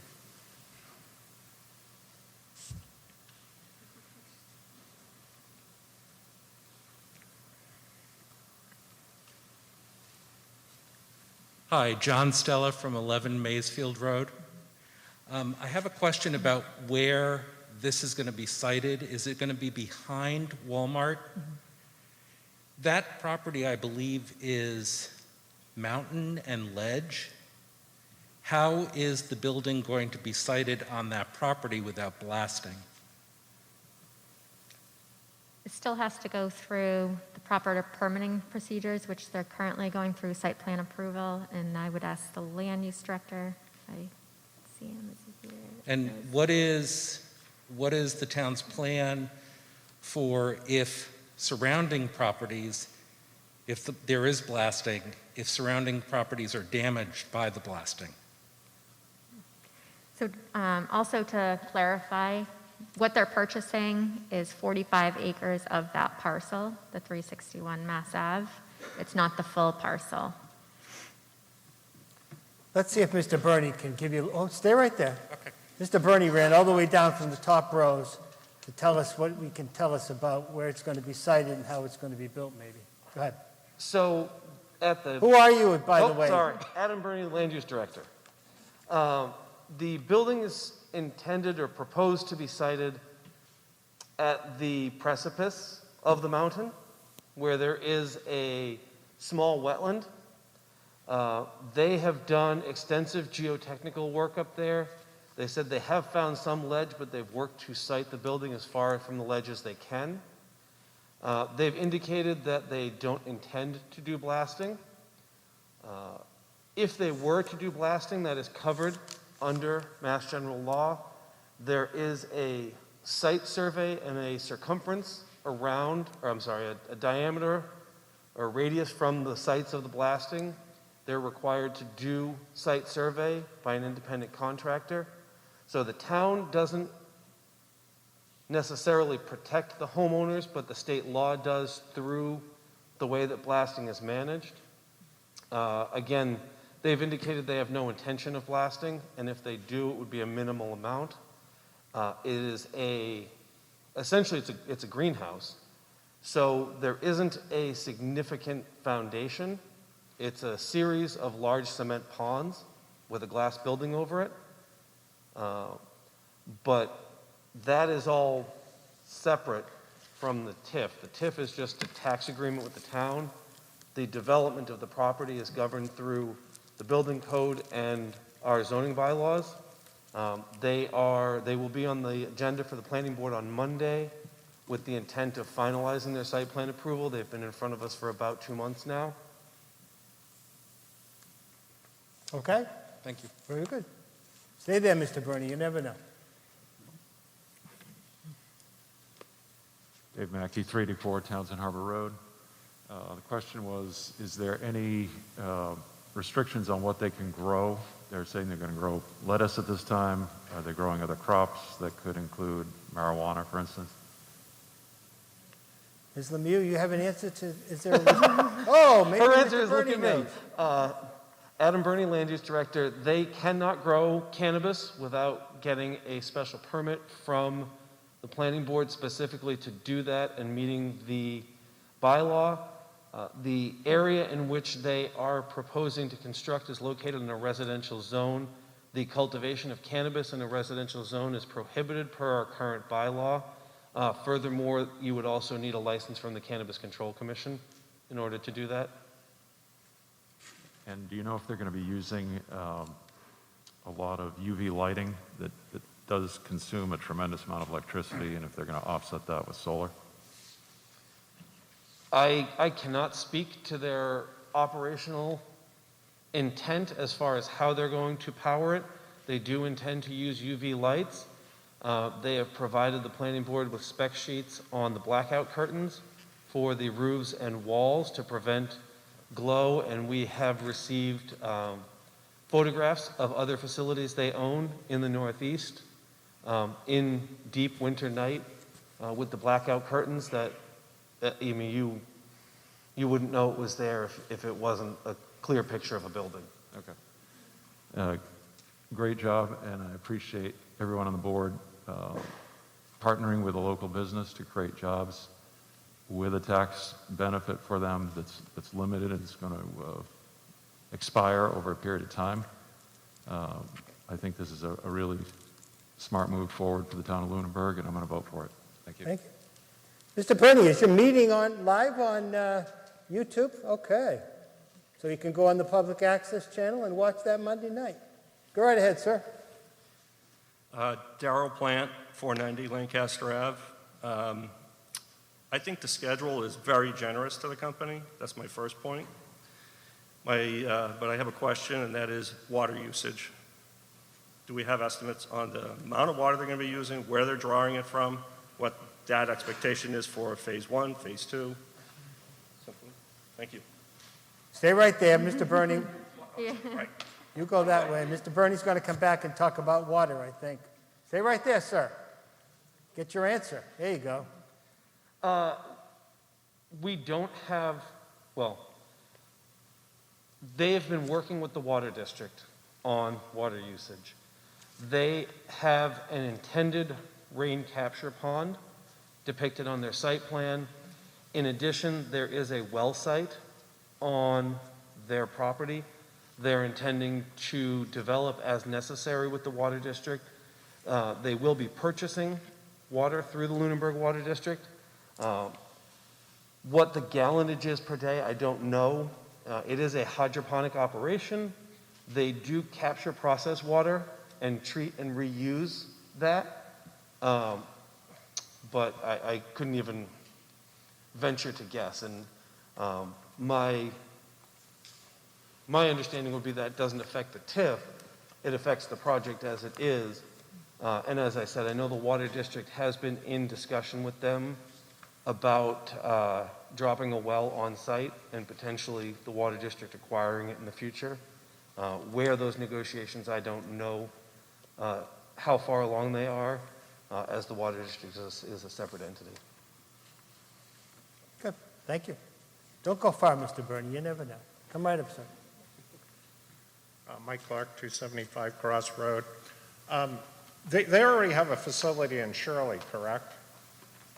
Incorrect. That is Little Leaf. They are a competing firm. Oh, okay. Do you know if the Shirley, Little Leaf got a TIF agreement with Shirley when they built their facility? They do not have a TIF with Shirley, and their facility started out in Devens, and there was no TIF with Devens. They provided the land to Little Leaf to build there. And it sounds like they've already gone forward and bought the land and they're well into the project? No. They're already committed, it sounds like these people are. They have not purchased the land. Oh, They're they waiting haven't. for these things to fall into place. Oh, okay. That was a question too, because it just doesn't sound like much investment for, 10 million for, 10% back from us. I'm just concerned too. We got senior citizens, we're not giving them tax breaks. They got tax work-off programs. I don't understand why we're going to give a private commercial company a huge, especially the schedule, that one gentleman, 0%, 90, when we have people that we could give a tax break to trying to stay in their homes. So I'd recommend voting against it. Thank you. Thank you.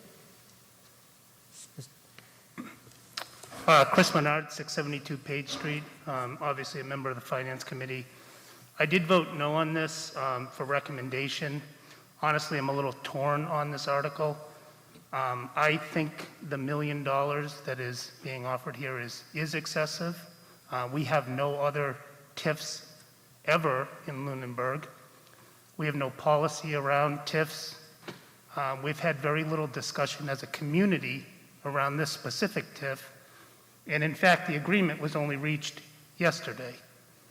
It's also worth noting that Mass Greenhouse, who the TIF is with, is owned by Bright Farms. Bright Farms has sold $200 million recently in equity. Its largest stakeholder is Clean Tech. Clean Tech is owned by Cox Enterprises. And Cox Enterprises is the Cox family, who is worth $33 billion. So we're giving $1 million tax break to a company that's majority owner is worth $33 billion. So I think we need to think long and hard about this one. And I'd recommend more discussion is really needed. Thank you. Thank you. Mr. Jeffries first, and Ms. Adams. Yeah, thank you for the comments from the previous speakers.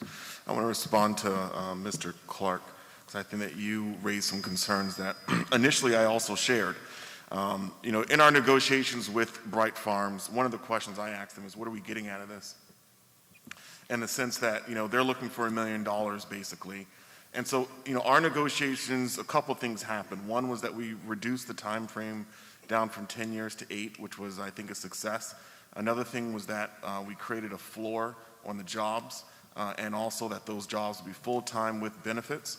They also provided us a chart so that way we'd have an idea of what they're going to be paying those positions. And then again, there's that floor. The other thing that really kind of pushed me over the edge on this one, because I think it was a tough sell for me as well, was two things. The first is, talking with the superintendent, I'm aware that we have a very high age group in the primary school right now, in terms of kindergarten, first grade, I believe in second grade, that population is much bigger than the rest of the grades. which means that long-term, we're going to need more money to help pay for the needs of those students. So I see this as, in a way, a bird in the hand. That, right now the property's been sitting there. I think we've all been passing it for years. It's been for sale forever. And no one's moved in. No one's done anything with it.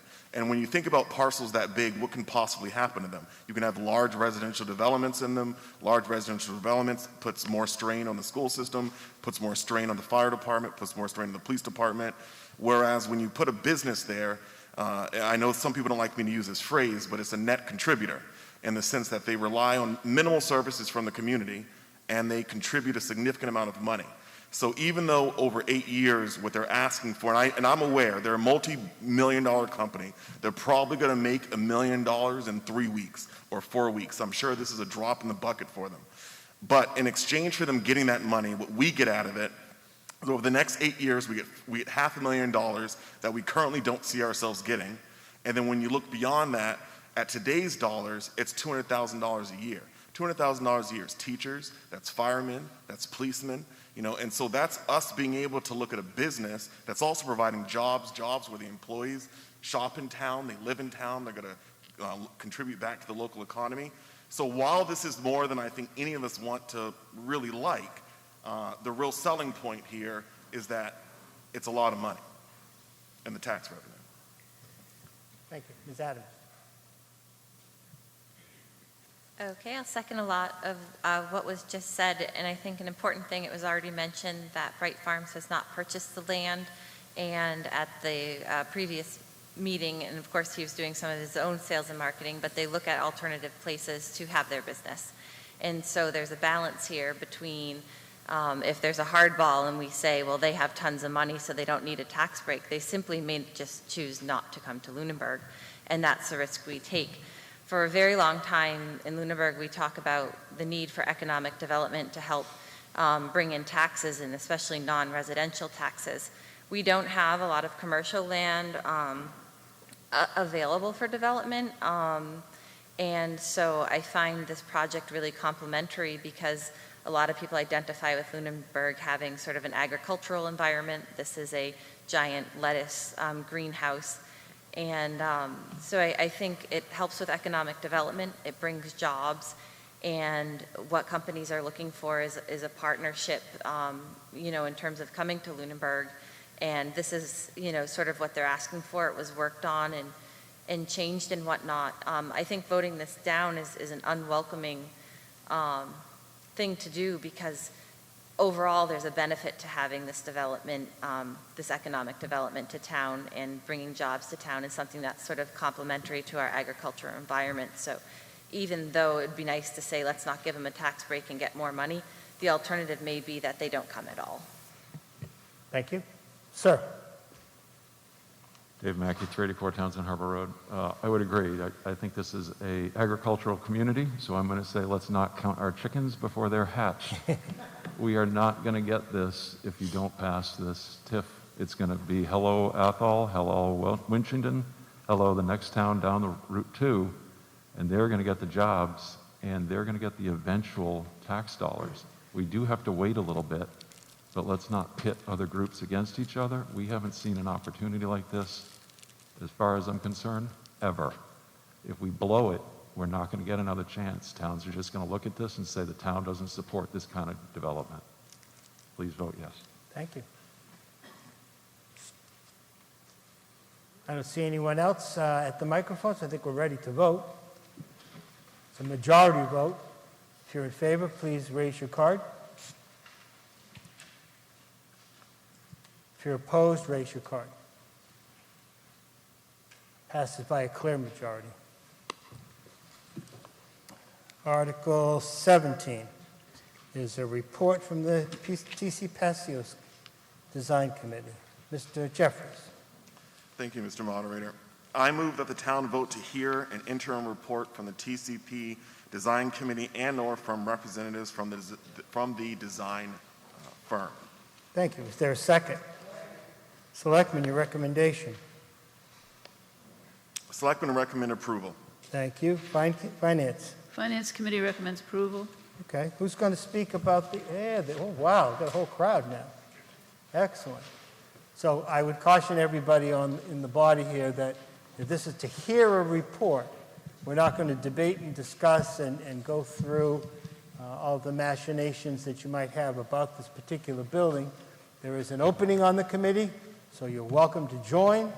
And obviously, they have meetings that you can participate in, but this is to hear a report. Take it away. Thank you, Mr. Moderator. My name is Greg Roy, 105 Chestnut Street, and chairperson of the TCP Building Design Committee. Thanks for your time this evening.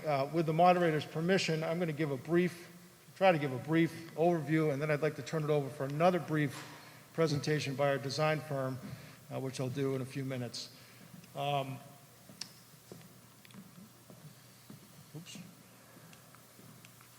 So a brief introduction to who we are.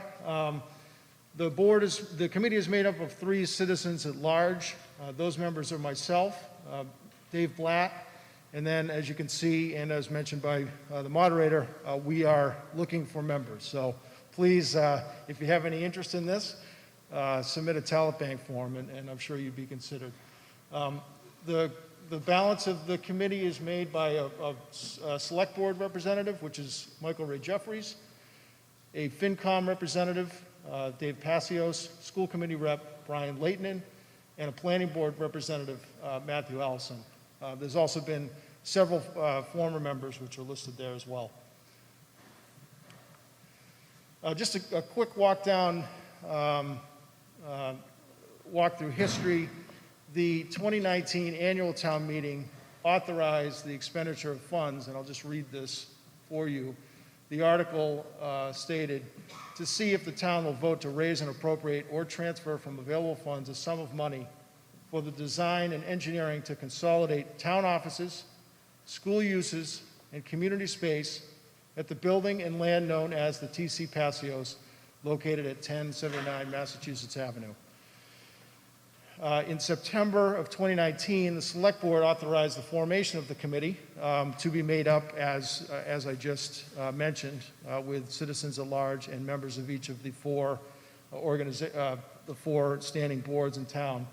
And in October 2019, the committee held its first meeting. The charge of the committee was taken directly from the warrant article. So that charge is to oversee the design, engineering, and engineering required to consolidate town offices, school uses, and community space at the building and land known as the TC Passios. And specifically, what our objective is to develop the plans surrounding that charge to a point that's known as design development. So it's a point that's past the preliminary stage, but not quite ready for bid. But it's a point where we can get a good, realistic cost estimate of what the ultimate building project will cost, so that we can present that to the town. So specifically, that's what we've been working towards for the past little over a year. So some key milestones.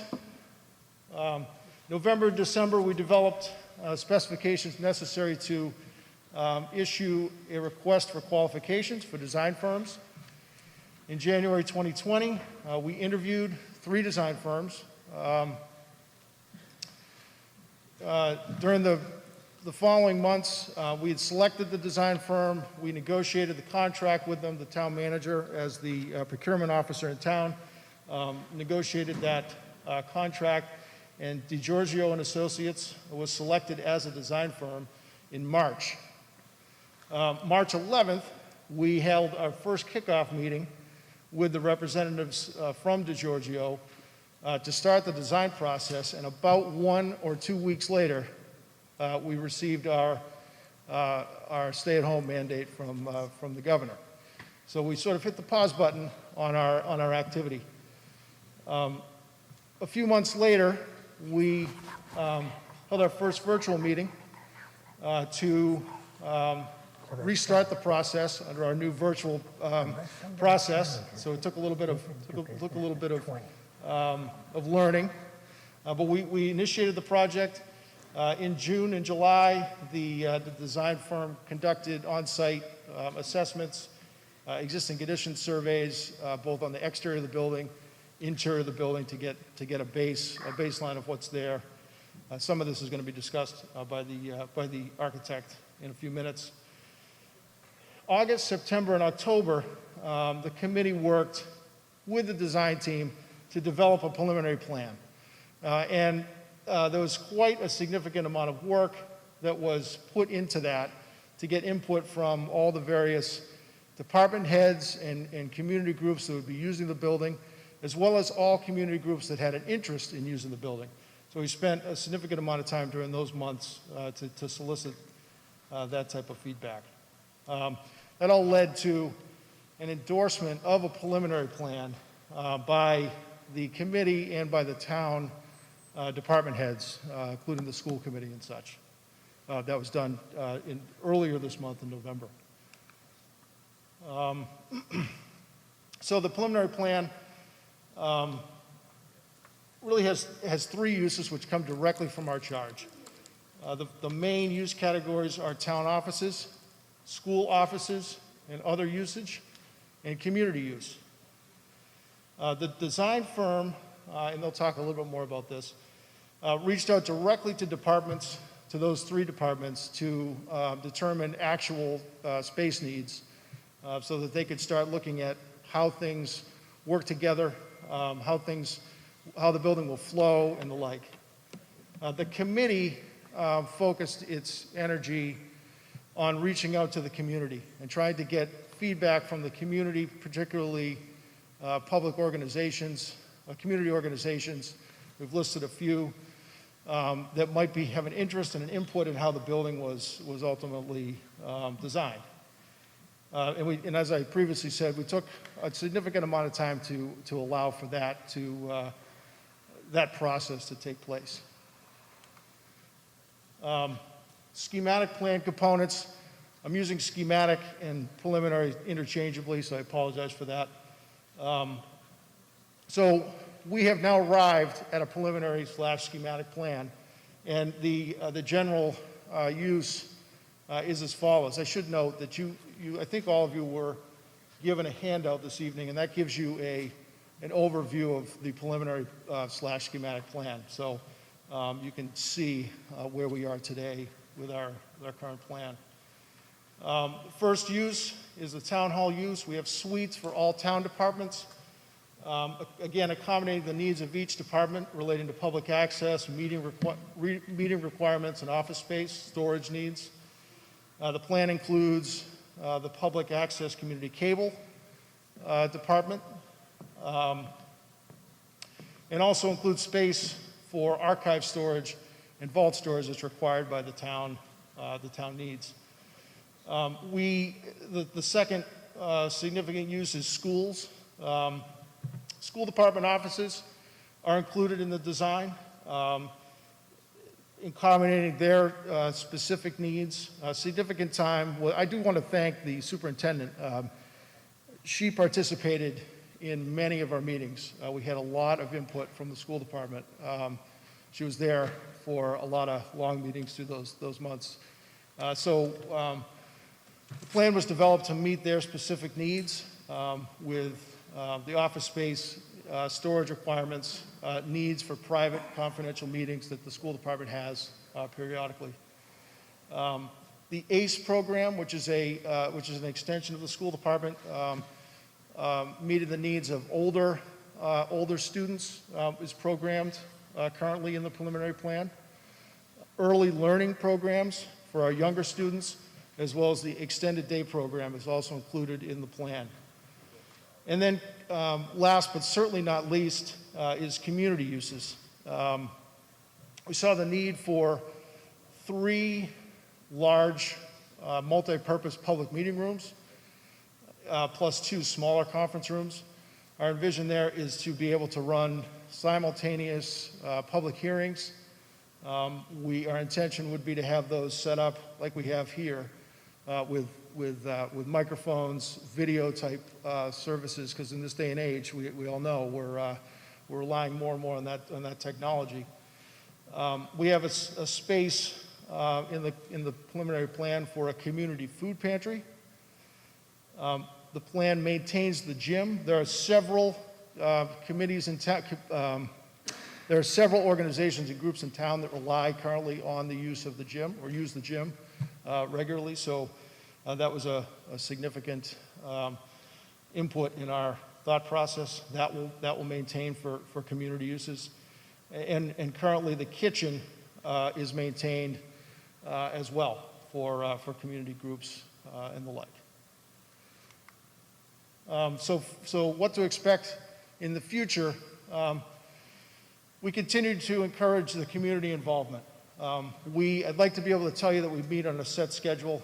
We are blessed with a committee that is made up of a bunch of community volunteers. So we have a hard time finding a set day of the week that works well for all the members involved. But we always post our meetings online. They're public meetings. We invite your participation.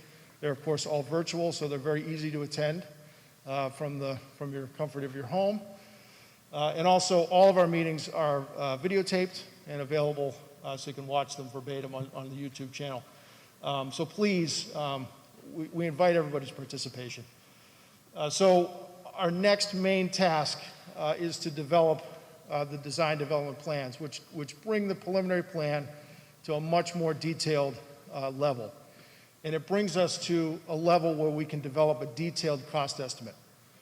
And our intention for that is to bring both of those documents, both the design development plans and the cost estimate, to the town at a future town meeting for what I would expect would be a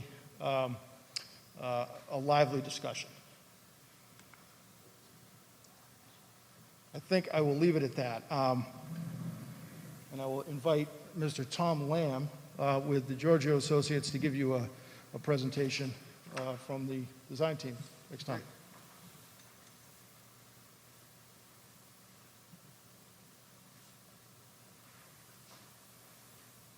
I'm Tom Lamb from the Giorgio Associates, and I want to thank you for the opportunity to be here tonight. And just want to introduce Dave Kelly. He is with Meridian Associates, and they are the civil engineer for this project.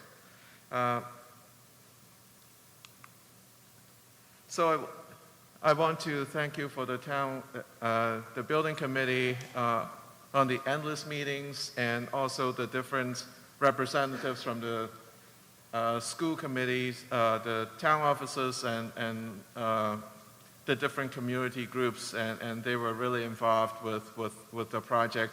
And the key for us is to really get the buy-in from different aspects from the whole community to get them engaged, to get them feel part of this whole design and planning process. So we started with understanding the building. We want to see what the site is like, what the building is like. So we conduct a site survey. We just finished a traffic study, and we use our scanner to scan the inside and the outside of the building. The images that you see on the slide right now are from our scanners, and it took us, with the technology, it took us about a day to get all the work done. And the key thing is the accuracy, not just the picture, but and then we could convert the scanned images into BIM, into these latest CAD modeling. We also have our engineers look at the structural system, mechanical, electrical, plumbing systems, look at the building itself, the roof, the walls, skylight, windows, to see what conditions they're in. We took samples of the hazardous materials and do an environmental assessment. So we want to know what we are dealing with. We also look at the reports that were done several years ago, so we didn't throw away all the hard work that was done before, but we want to validate, we want to see if there's any update. And with this information in hand, the next aspect is to really engage the community and the staff. So this is the list of all the folks that we met with. When we say program verification, and again, there was a study that was done several years ago. We want to see if those space needs are still the same. We want to know how many staff members are using the space. in general, we want to know what type of spaces do they need. Do they need offices or do they work in an open environment? We want to understand which department needs to be next to each other. So when we were done with this first group of meetings, we know how big conceptually each department needs to be and what department needs to be next to which and what the flow of that building ought to be. So with this information, we have a sense of how to do the general layout for the building. But let's take a look at the outside. It is very important. So we look at the traffic flow. We look at, Dave and his group did the parking analysis. We identify how many spaces we currently have based on the town requirements, how many spaces we need. And again, based on the interviews with the different departments, we estimated how many staff members will be there during the day. And so with this information and with the preliminary layout, we know that we can provide more spaces than is needed by the building code, by the code, and also enough spaces for the employees. And moving into the building itself, so the concept is we want to consolidate similar functions. And so as Mr. Roy mentioned about the three major components, the school use, the town offices, and community use. So we segregated the different programs. We put those school aspects in the north wing, the town offices in the west wing, and then the front and the center of the building is really for our community use. The other concept that we use is to separate the public and private access so that after hours on the weekends, we can block off parts of the building so that with the community groups coming in, the town offices or the school spaces can be locked off from the public. And we also want to, because this is a community building, we want to consolidate all the meeting rooms and conference rooms together. We also separate different entries to make it easier for wayfinding, for people to get into the places that they need to go. And just a larger size drawing. On the west wing, we put all the town offices and the school offices together.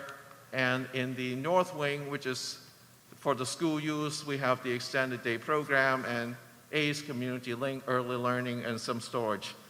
And Mr. Roy has already talked about some of the, described some of those functions. And finally, the center and south wings are for community use. We place the multi-purpose room or the gymnasium, meeting room, conference rooms. In the middle, we have PAC, the IT office, and the food pantry. And so all these diagrams is created as a result of talking to the building committee and also information we gathered when we first interviewed with the different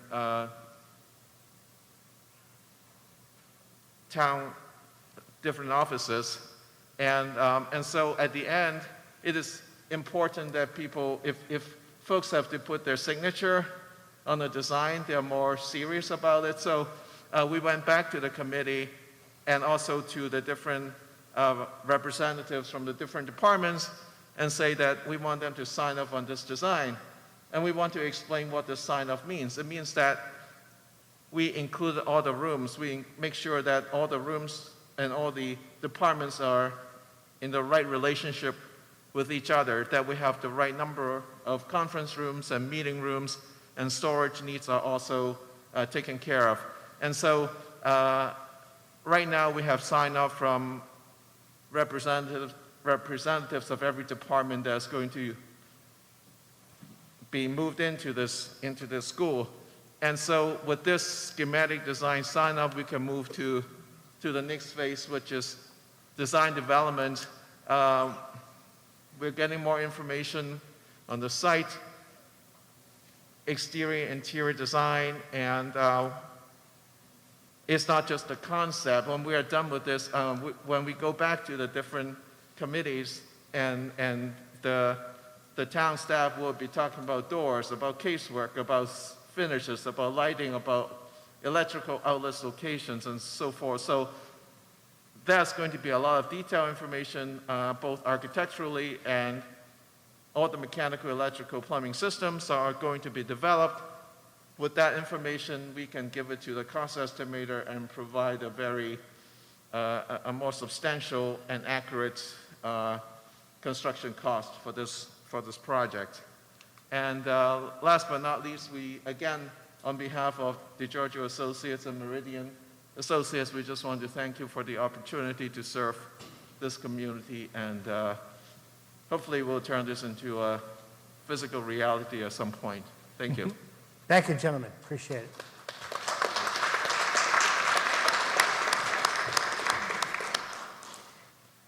We are on to Article 18. Ms. Adams.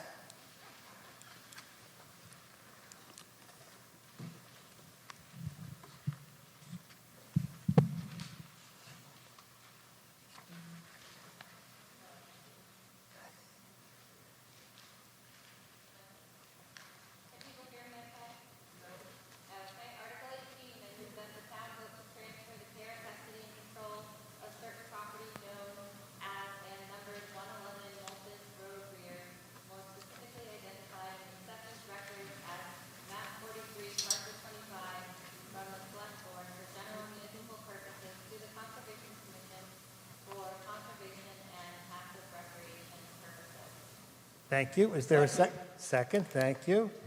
Selectman, your recommendation? In favor? Thank you. And Finance? Finance Committee has no recommendation and finds no financial impact. Okay. Conservation Commission, I hear you're over there. Mr. Jones? Hello. Tell us who you are and give us an explanation. Ken Jones, 50 Valley Road. I'm the Vice Chair of the Conservation Commission.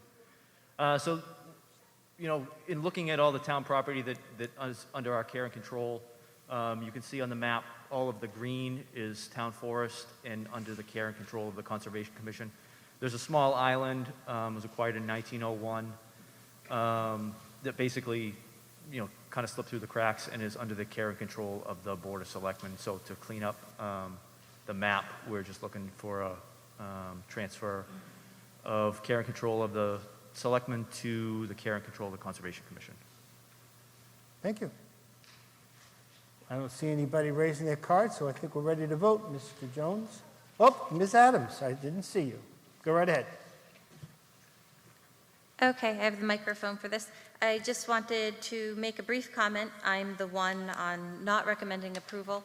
The concept of this transfer makes sense, but if you follow along meeting agendas and et cetera, the transfer of this property seems very logical, and the article makes sense to me. However, the topic specifically of transferring this land didn't originate from the selectmen, although it's land that is in the care, custody, and control of selectmen, and it also wasn't specified on agendas. Although it was discussed at conservation meetings and open space meetings, if you went back February and through the different meetings, they never identified the specific parcels. And just to be protective in the future when land's being transferred, I hope that we do a better job at putting these items on agenda, talking about them together prior to them making it to a town meeting.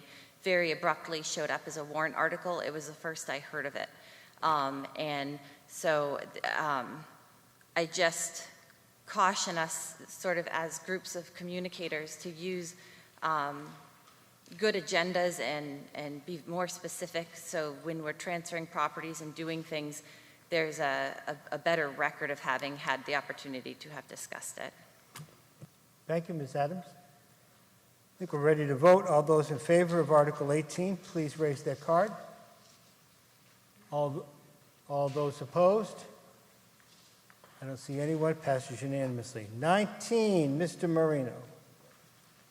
Article 19, I move that the town vote to transfer the care, custody, and control of certain property known as and number 970 New West Townsend Road, rear, more specifically identified in the assessor's map, or assessor's records as map 4, parcel 1, from the select board for general purposes, for general municipal purposes to the Conservation Commission for conservation and passive recreational purposes. Thank you. Is there a second? Selectmen? Approval 4-1. Thank you. Finance? Finance Committee has no recommendation, no financial impact. Okay. What would you like to tell us, Mr. Jones? Basically, the same thing as the previous one. You can see in the green is the Northwest Town Forest off New West Townsend Road, Howard Street area. The small sliver at the top borders the Townsend line, and it's the same thing. It's 3.2 acres. It was acquired in 2000 by tax taking, and it's the same thing. It's basically just to clean up the map. Thank you. Mr. Passios? Dave Passios, 56 Whiting Street. Request for a point of clarification. Mr. Marino read the article or the street location, and he stumbled over it a little bit, and I understand why. Through all the discussion since this article was submitted, it was submitted as N.W. Townsend Road, which everybody has been calling Northwest Townsend Road. In my 6.5 decades in Lunenburg, I don't believe there's ever been a Northwest Townsend Road. My question of clarification is, because it was read as New West Townsend Road, is that legal, and can we vote on it? Okay, so let's talk to Mr. Costa. He's our legal question guy. Have we sufficiently identified what is otherwise a beautiful color on the map? I'm just, Adam Costa, Town Council. Mr. Moderator, I'm just reviewing the language of the actual warrant, which mimics the language of the motion or vice versa. So one of the reasons, not just to keep us attorneys employed, one of the reasons that we have such lengthy articles where we not only refer to the property by known property address, but also by assessor's map and reference, and sometimes by reference to deed, is so that there's added clarification. So there's no question of what property it is that we're referring to, whether it's an acquisition or a transfer. So I can't say that I did a review of the assessor's records, and I can't say that I've been working in Lunenburg long enough to know if Northwest Townsend Road rear has some meaning to those who know the town better than I do. But presuming that the property that will be transferred is appropriately shown as map 4 parcel 1 in the assessor's records, and or is known in some form as 970 Northwest Townsend Road rear, I think that there's sufficient information, certainly in the warrant, to put the public on notice of what was being voted upon. You could clarify the motion if that's a mistake in terms of the street address. Go ahead, Mr. Passios. As I stated previously, to my knowledge, Northwest Townsend Road does not exist. I don't argue that the map mentioned on here, map and parcel number identifies it, but it doesn't tell us specifically, without having to look it up, that that is New West Townsend Road or a fictitious road that doesn't exist.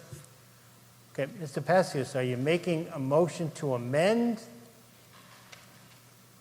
I guess my question was that it was actually moved onto the floor verbally as New West Townsend Road, different from what's up on the screen and what's in the warrant. Is that legal? So I believe Mr. Costa answered it, but I'll get his answer from you again. Oh, I didn't see him. Well, Mr. Kibbe, why don't you jump in while Mr. Costa is thinking about how to say it the same way again? Hi, Brandon Kibbe, 146 Rolling Acres Road. I'm looking at the assessment information online right now, and the property address in the assessor's information is listed as 970 N.W. Townsend Road rear. That's the address that's listed in the assessor's data, and I believe that's what it's referring to. It's not referring to Northwest Townsend Road. It's just reflecting the information that's in the assessment. Mr. Costa, go ahead. And I'm going to say the same thing, maybe a third way. So I've got, thanks That's to what lawyers do, Costa. Thanks to Madam Town Manager, I have the same assessor's records. So I have the property record card as well as the excerpt from the map. So Mr. Kibbe's right in terms of how it's referred to in the property record card. When I see the map, I see the parcel identified substantially the same as what was shown on the screen.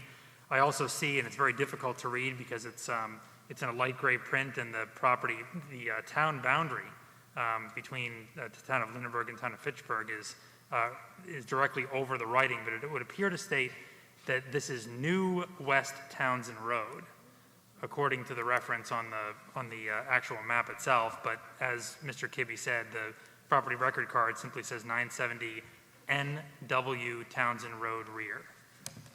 Thank you. And I'm satisfied that the people of town, the voters, have been adequately warned about what parcel we're talking about. So I believe it's sufficient. So anybody else on Article 19? I don't see any cards. All those in favor, please signal by saying aye. Raise your card, sorry, you know it. Okay, you're doing better than I am. Anyone opposed? Passes unanimously. Thank you very much. And Article 20, our last one. We're doing great, folks. Mr. Dwyer? I move that the town vote to amend the Code of Lunenburg, Chapter 204-1, entitled Stormwater Management, NPDES Phase 2 Permits, as depicted in the special town meeting warrant booklet, with additions underlined and deletions stricken through. Thank you. Is there a second? Thank you. Selectmen, your recommendation. Deferred? Deferred. FinCom? Finance Committee deferred. Deferred. Planning Board, what was your vote? Not necessary, as it was a general bylaw, not zoning, but the planning board has put the article forward. Okay. No requirement. Okay, tell us about it, Mr. Bernie. So now that it's 9:30, everybody ready for some stormwater?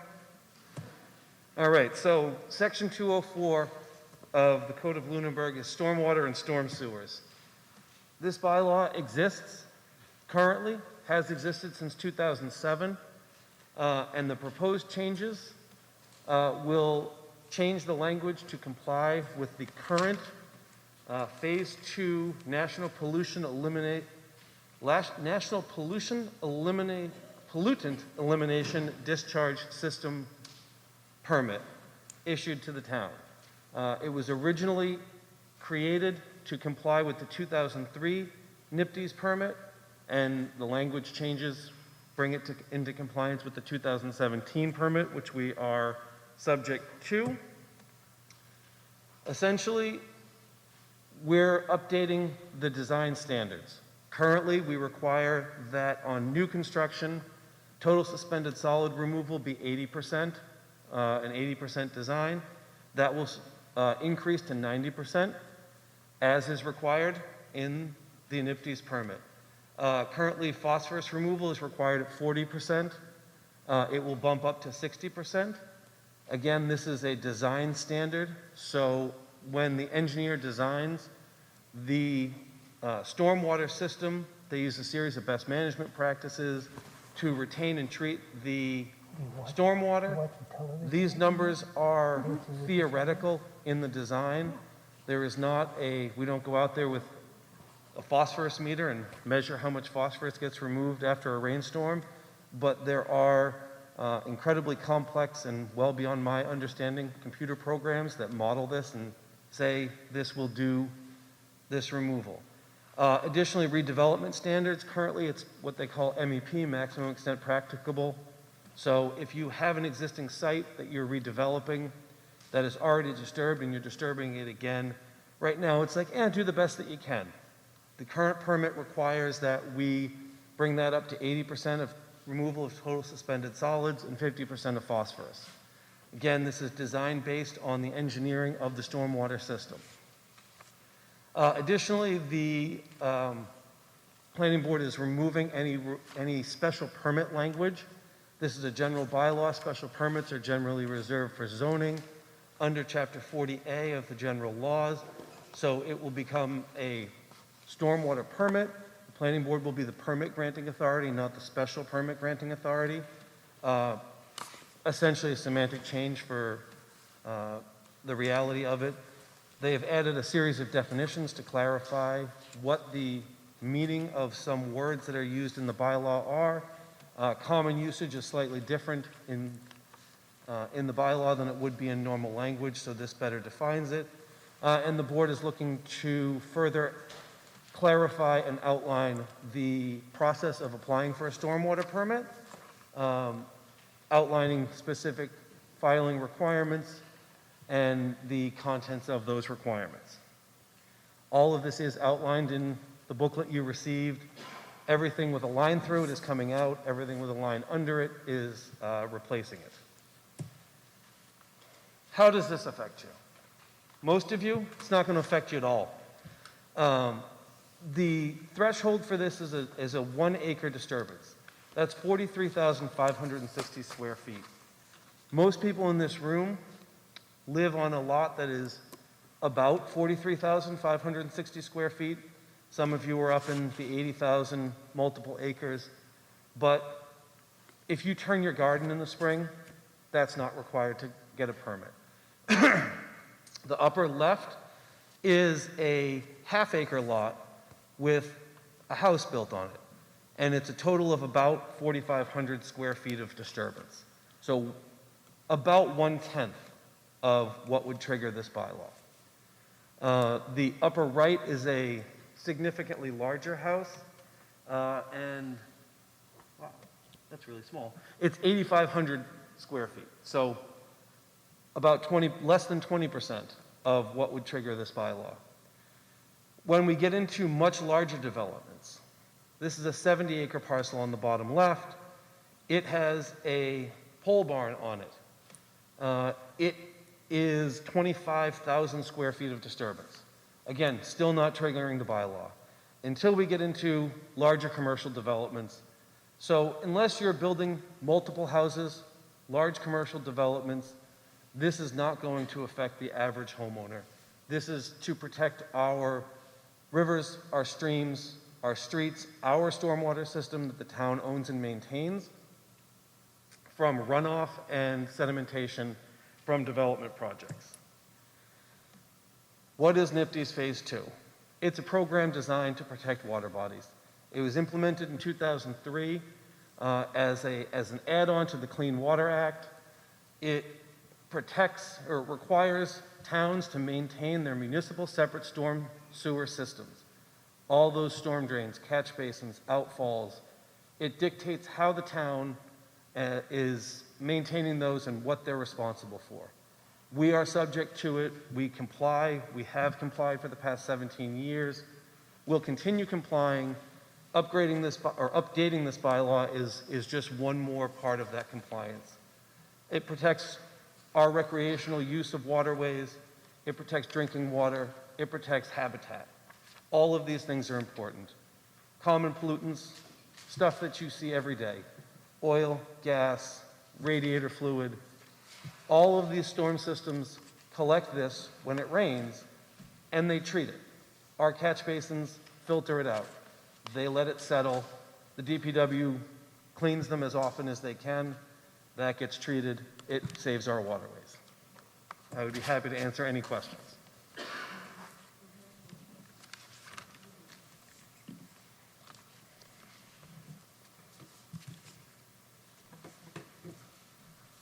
Go right ahead, sir.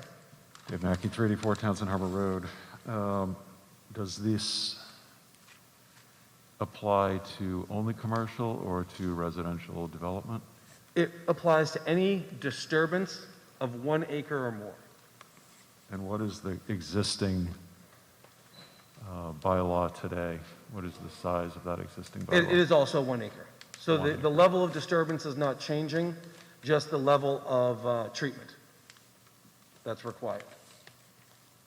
Okay.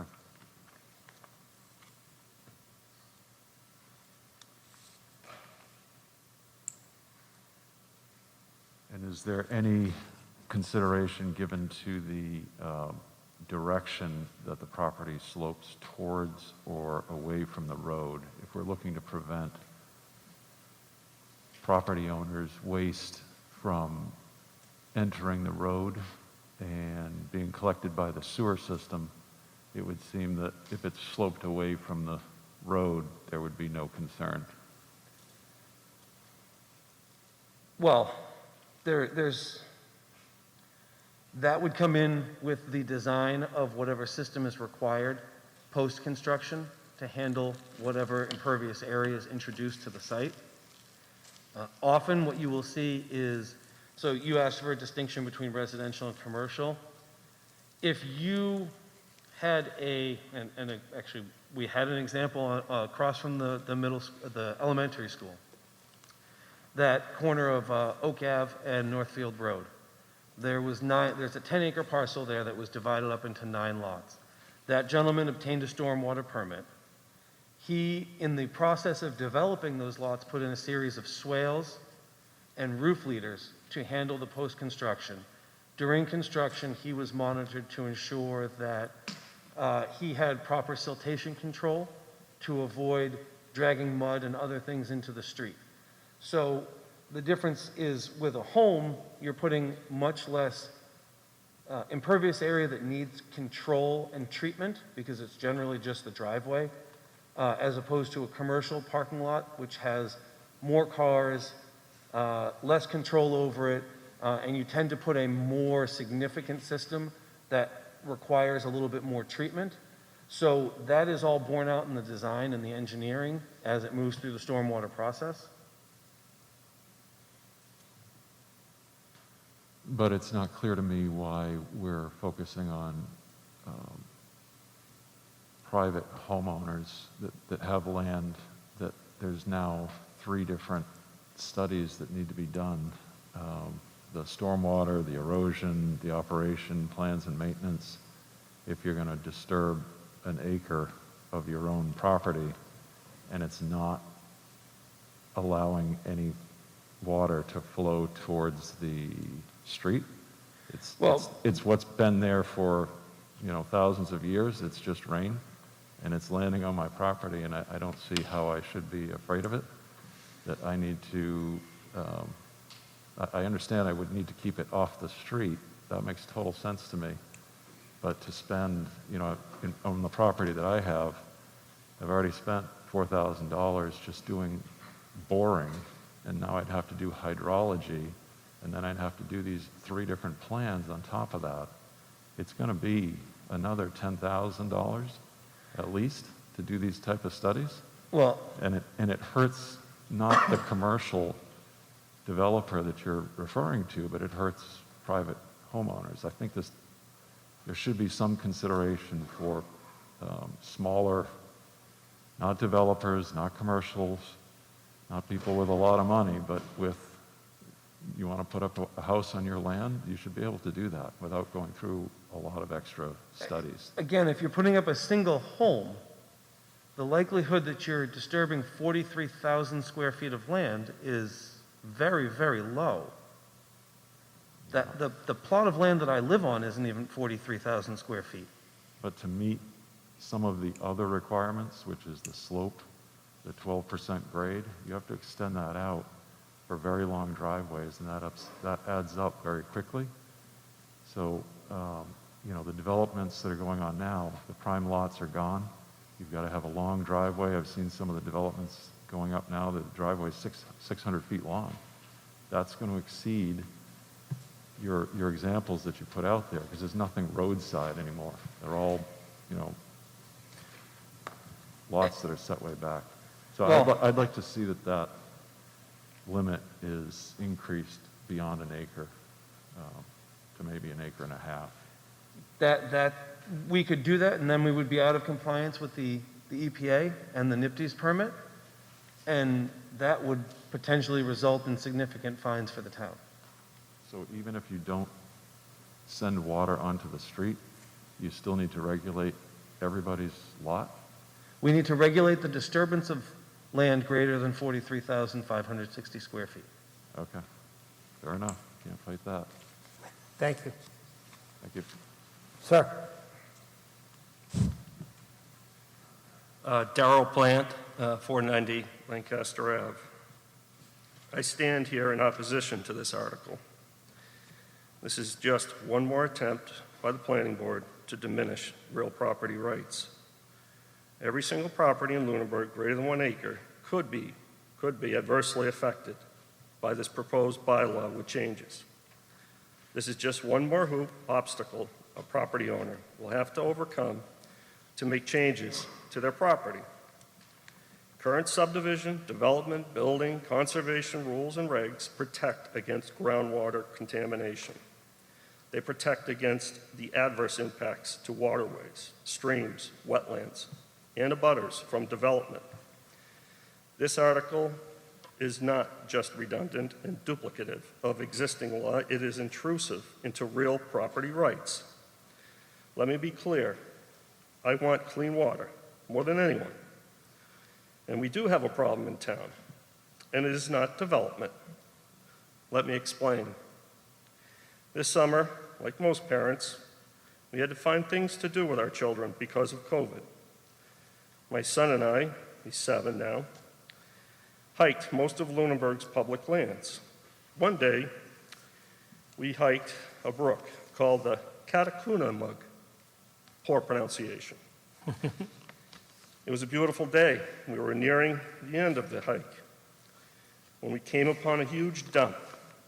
This dump started at the top of this steep riverbank, about 50 feet across, where people threw their trash down the embankment, approximately 70 to 80 feet down to the bottom.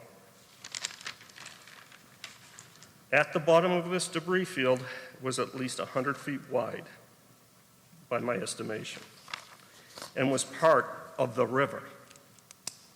There were tires, paint cans, old engines, appliances, bottles, cans, you name it. A mountain of trash on a brook that runs right into our important town water wells. This is an environmental time bomb waiting to go off. When we return home, we go to the computer, and what do we find? The town of Lunenburg owns this dump. Land acquired through a large acquisition many years ago. This dump is located just southeast of Leominster Road. I have 2 final points. Before the town diminishes my property rights, it should get its own house in order to protect our water supply. And 2, the planning board should spend more time on planning for growth and less time trying to prevent it. Thank you. Thank you. I Mr. would- Bernie, you I can- would just remind the previous speaker that this bylaw exists. Disturbances of Hold 40... on. Sir, come right back in so you can hear his answer. There you go. We don't mean to shovel you out so you can't hear the answer. Stay right there. There you go. The bylaw currently exists. The disturbance of 43,560 square feet is the current standard. This bylaw is upgrading the pollutant removal levels to be in compliance with the permit that the town is subject to from the EPA. I didn't say I was thrilled about the current bylaw. Maybe it should be relooked at. Again, I'm just, it's not a further Correct. imposition, it is a continuation of the existing bylaw with an update to the standards. Excellent. Thank you both. Okay, Mr. Alonso. Just a point of clarification to the land use director through you, Mr. Moderator. Go right ahead.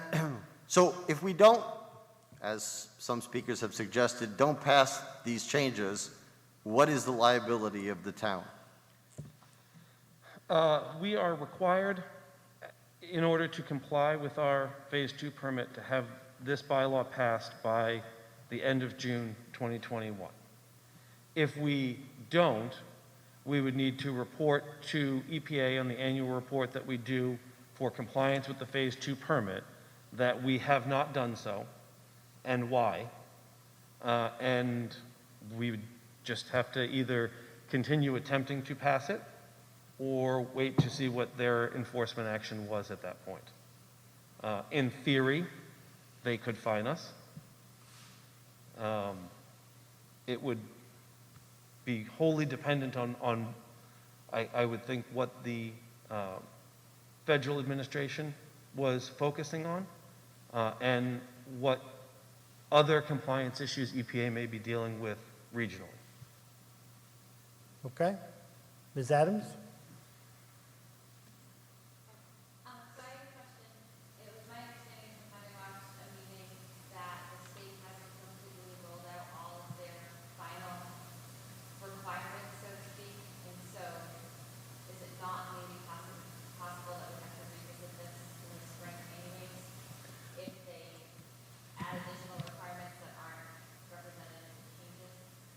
No, so, okay, we're going to get really into the weeds now. The Phase 2 permit in Massachusetts is currently issued by the Environmental Protection Agency, the federal EPA. In 45 other states nationwide, the state issues the Phase 2 permit. In 2017, when this permit was initially issued, there were discussions between DEP, the State Department of Environmental Protection, and the federal EPA about transferring what they call primacy. Who issues the permit, who's responsible for monitoring and enforcing it. And at that time, DEP said, we are willing and potentially able to take primacy from the EPA. However, it's going to take us 3 to 7 years to develop the infrastructure and department to be able to do so. So DEP co-signed the permit with EPA. The EPA, in issuing this permit, developed a series of standards that stormwater treatment needed to meet. They exceeded the current stormwater handbook requirements that DEP issued many years ago. So as part of the transfer of primacy, DEP undertook an effort to have the stormwater handbook begin to match up with the EPA Phase 2 permit. The current status of that update is it is in very draft form, and they expect to issue it for comment in the spring. That means that it could probably be fall or 2022 before they pass that. In order to avoid having to try and incorporate state standards within the bylaw, under section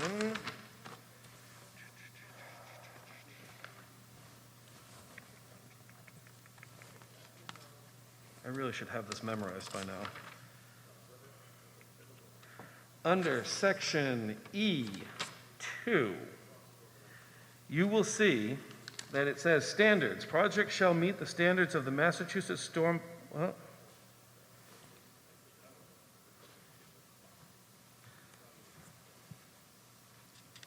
that's not the language. To meet the standards of the Massachusetts Stormwater Management Policy, which are as follows.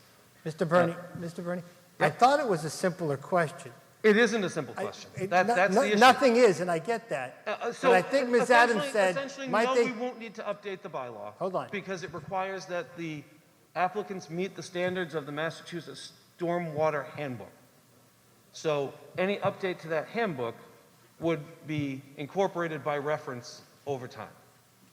Okay, good. Sir.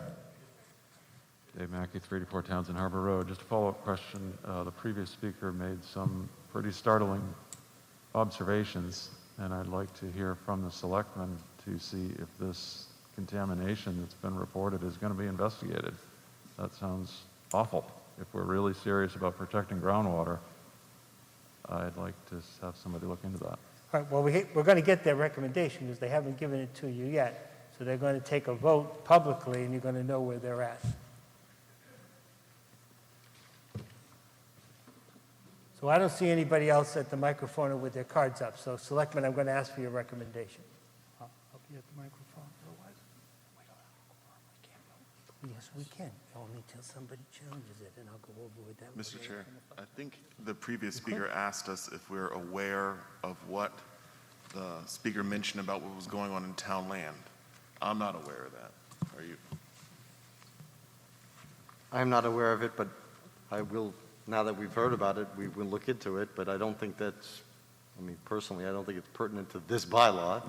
If we're not complying, then we should be made to comply, and if somebody brings something to our attention, we'll certainly address it. Are you looking for our recommendation, Mr. Chair? I am. So I would entertain a motion by the board regarding this article of stormwater bylaw.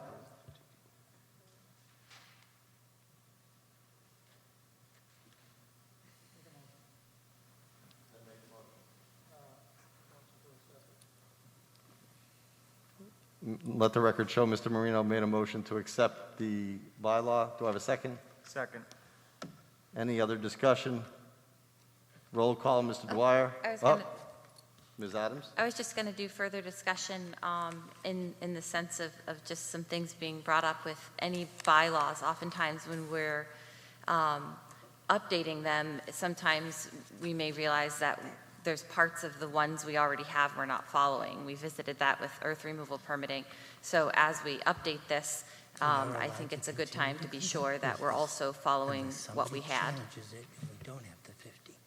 If I can contribute to the discussion, I think it's awful that, as Mr. Burney mentioned, that the federal government gets to pass laws that we then have to pass as well on a local level or face fines. I mean, that seems kind of silly to me.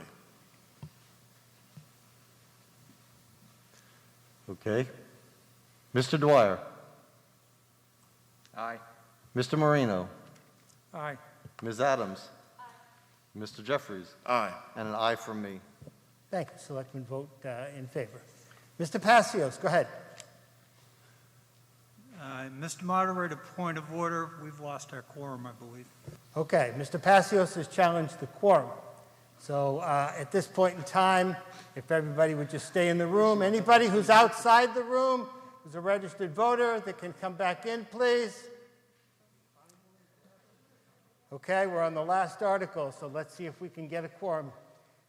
Just so everybody knows in the future, you can conduct business without the quorum unless somebody challenges it, but it's been challenged.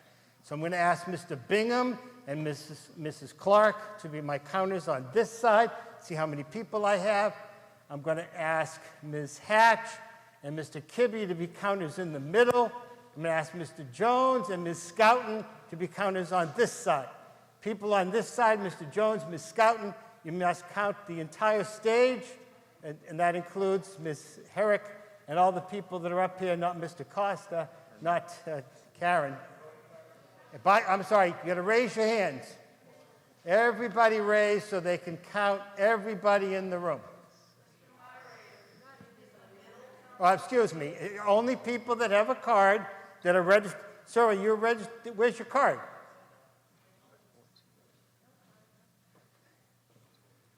I told everybody to save their cards. Your side, no, Jones and Scouten, you're on the middle. You're on the middle. Jones and Scouten are this side. Everybody, make sure you get the two firemen back that way. Okay, Mr. Bingham, your side ready? Mr. Clark? Oh, I appointed Mrs. Clark. He stood in. Okay, how many on this side? 13 on my left, Kathy. Mr. Jones? 24. And you counted the stage, right? Okay. Mr. Kibbe? Ms. Hatch?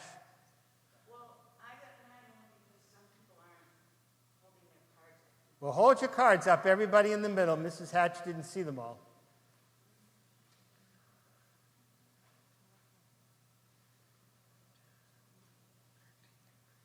Sir, did you check in, or were you a registered voter?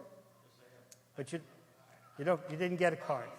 So you can count him. He doesn't have his card. I'll take that. Include him. I know.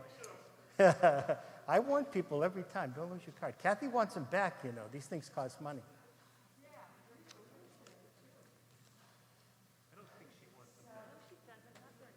Oh, now the COVID, you're right. Okay, guys? 1-3? 1-3. Kathy, what's that add up to? What? 50 on the nose. All those in favor of the, wait a minute, and we got the selectmen, okay. Okay, all those in favor of Article 20, please raise their cards. All those opposed? There are a few, but it passes, and it's a majority vote. We are dissolved. We completed the meeting. Thank you all.